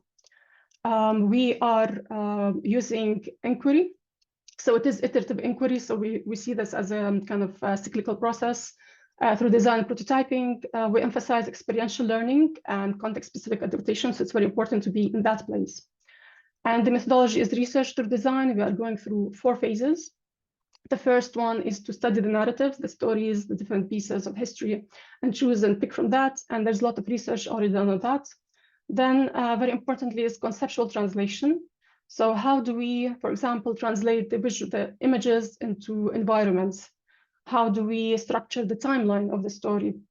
How do we design the interaction that it's simplistic enough to be accessible, but also complex enough to be interesting?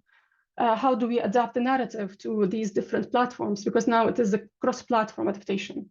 And also, how do we integrate educational components into that? Because education, of course, is one of the key goals of having a cultural heritage experience. Then we selected the space, which, of course, it had to be suitable for the experience. We selected the entrance hall to the engine room. So it is contextually relevant, it's spatially suitable, and it accommodates about 10 to 15 people, which we found to be a suitable size of a group. And we envisage that there will be iterative evaluation, so involving stakeholders, testing, refinement, and bringing back the findings to improve the prototype. We laid out technical system implementation, so this will be kind of more sophisticated than a simple virtual tour on a web platform, being that on the web, on the screen, or in VR.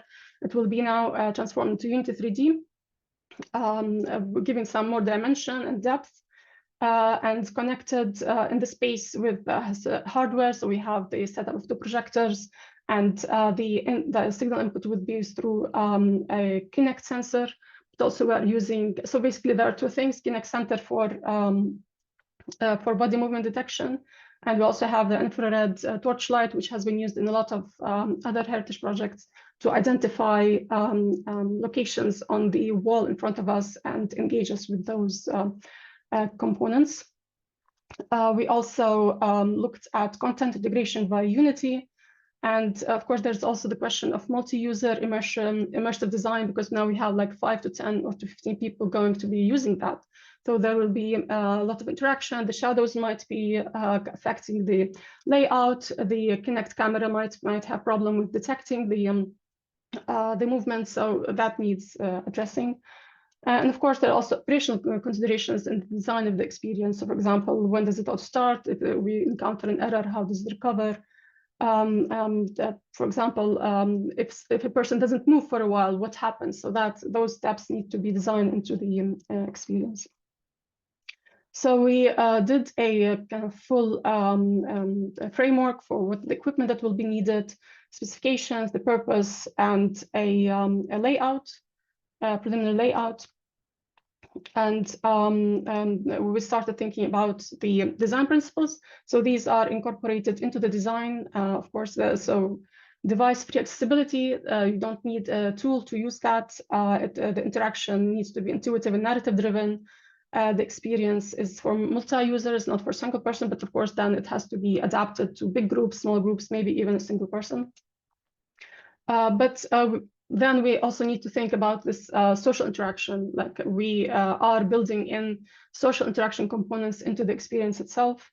And of course, one of the most important things is that you have to have the sense of immersion, of the sense of being present in this 19th century Finlayson factory where the workers are struggling for their freedom and rights. We also identified an evaluation framework. So how do we measure the outputs? How successful is this project? So looking at narrative comprehension, do people actually understand the goals and objectives of the story? And the factual bits behind the fictional narrative. Engagement, do they find it boring? Is it interesting? Are the tools we're introducing capturing the attention span of the users? Learning, how much knowledge are they gaining? How long-term is it? social interaction and accessibility, how easy it is to use for older age groups, younger age groups, like different social groups. So although the tool is not new, the way that we are looking at it is not discussed enough in literature, because usually it's looked at from the HCI, from the technical point of view. So usually the research looks at how to advance let's say the sensors, how to make the technology more advanced and more sophisticated. But then there is a lack of the kind of the bringing synthesis between the actual usage and between the tech. So we're trying to fill this gap. So we are reframing the technology implementation through a cultural heritage lens. We are contributing a workflow for this interpretation, so it can be replicated in other places. And we are kind of being very cautious of it being not very expensive, being not very difficult to implement, and being interesting to the users. So we also bridging virtual narratives with physical contexts, and so on and so forth. Of course, there's a lot of challenges for implementing spatial augmented reality in spaces. For example, as I mentioned, the shadows, so the lighting, the surfaces, they can be too reflective or transparent. There's a lot of spatial and technical integration, so where to put the projectors and where is the boundary of, for example, the sensor sensitivity, and where does the kind of where is the space where the errors start to happen. The narrative needs to be adapted. Yes. Time is over, so please. Well, I'm at the last slide. So okay. Yeah. So there's a lot of challenges, and we have a lot of future direction to study how to implement AI and like different kind of articulations of the themes. And thank you. And if you would like to kind of check out the experience at some point, please scan this QR code to do that. And thank you very much. Thank you, Janset. Dr. Sain, do you have any questions? Yeah, I have one or two questions related to the presentation. First of all, I'd like to ask that whether this has been implemented already, because we have seen some of the implementation that you have pointed out in your slide. Has it been implemented already? So this is a, let's say, a design framework. No, we are now working with the museum to adapt it to their space and to implement it. So no, it has not been implemented yet. Yeah, so have you gone through any, any study which will indicate that how much accurate is it going to be?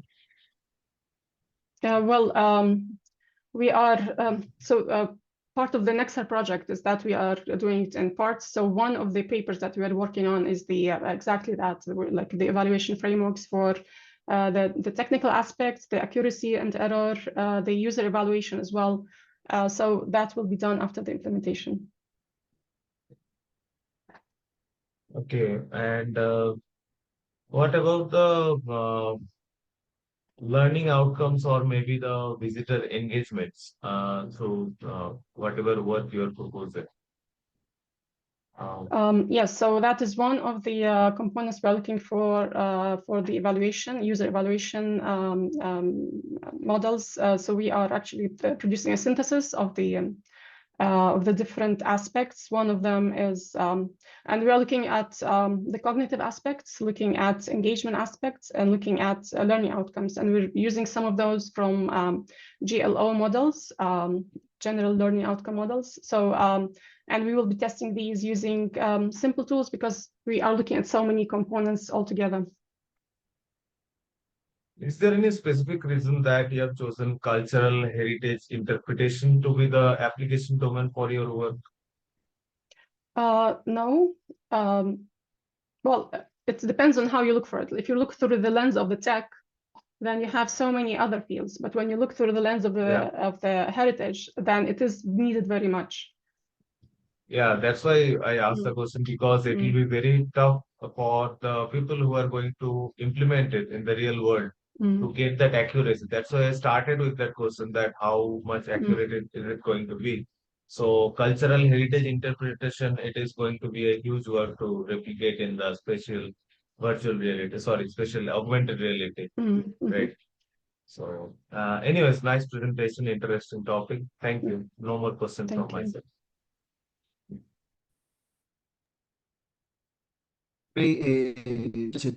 Nice presentation.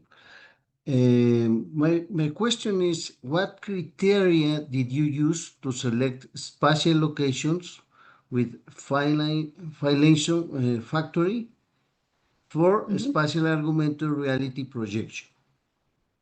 Yes, so well, yes, that was a big question for us and for the museum. So one of the big questions in heritage studies is something called decontextualization. As we digitize and virtualize our heritage, it loses context. So we don't know like this pot where it came from, who built it, or something like that. So recontextualization was a big thing for us to do. So we needed to put the experience somewhere where it belonged. So because we were talking about like Helene is named is the character in the narrative, and it is the name of one of the engines, and the space where the engines are is one major scene in the narrative. So we decided to put it there, but then the space needed to be, for example, big enough, and like the size needs to be suitable. It needs to have walls which can take projection, so don't have like different elements on them. It also needs to be not on a kind of corridor, or like there was a lot of people moving, so it needs like there were a lot of considerations. Some were like technical, some of them were logistical, just purely functional, but also a lot of them had to do with the identity of the space and the meaning behind the space. Yes, regarding that, what were the technical or logistical challenges that you face during the integration of spatial augmented reality into historical site? Yes, so like this museum had already undergone a lot of renovation, so it's suitable for implementation of these. Well, this is not a very sophisticated setup, because all you need is a rig and to connect projectors. But for example, you need also electricity, and you need a stable atmosphere. You need it to be air conditioned and kind of ventilated well. You need people to be able to kind of to control them, the coming going. But then the system itself is fairly independent. It contains projectors. We're using Kinect, which has, let's say, a span of like about 3 meters. So we anticipate that it will have some limitations, but we are still kind of experimenting. Will we need one? Will we need LiDAR maybe to recognize body movement? Will we need maybe like a video, like a video analysis of body movements, so that we can use that as an input into Unity and to recognize gestures through that. So we're still going in that direction. For now, we chose Kinect because it is the easiest for the museums to acquire. It's fairly cheap. It has been tested a lot. We know how to use it, so we're going for that. Okay, and finally, how do you evaluate the impact of spatial augmented reality on visitor engagement compared to traditional interpretation methods? Yes, so there are several ways to do that, and of course, because we aim to impact on several kind of levels as well. So one level is how much time people spend in the space. So and how much time do they spend on different interactions. So time is a big element we're going to measure. So because right now people just pass through and they don't really. They're not always interested in knowing more about this space. So we will be looking on how to engage them in a longer period. In a more micro level, we're going to be looking at how do people, how long they engage with different elements of the experience itself. We will be doing surveys and questionnaires, also interviews, so to understand more the reasons behind the decisions.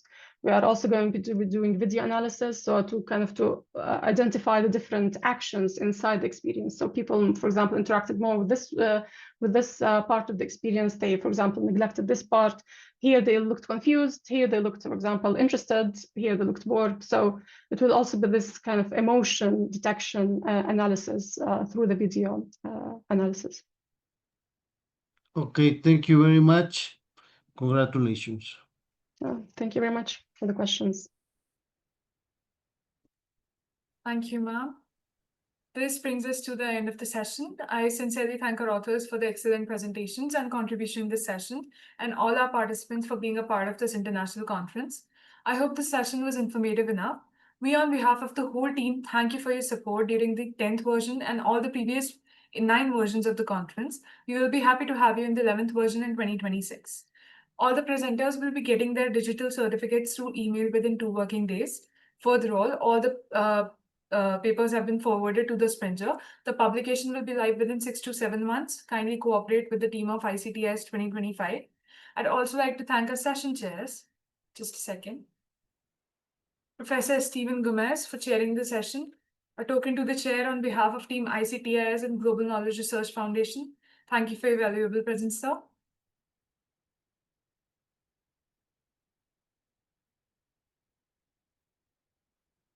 I'd also like to thank our session chair, Professor Sen Chakrabarti, for chairing the session. A token to chair on behalf of Team ICTIS 2025 and Global Knowledge Research Foundation.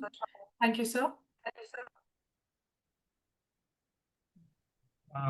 Thank you, Ishita. It was a nice, informative session, interactive session with all the presenters.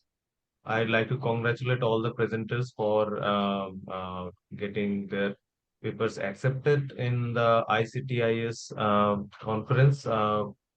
And a special thanks to Amit sir for inviting me to be the session chair for this session.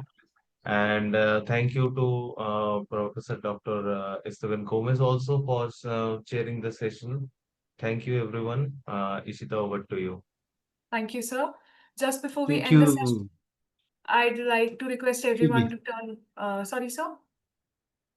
Yes, thank you very much for inviting me. I was sorry, I was muted, but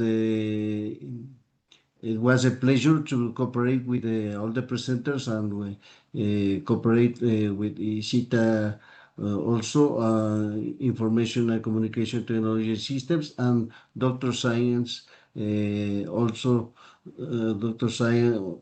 It would be a pleasure cooperate with you also on with all the assistance. Thank you very much. Yes, sure. Thank you, sir. Just before we end the session, I'd like to request everyone to turn on the cameras for a quick snapshot of the virtual conference.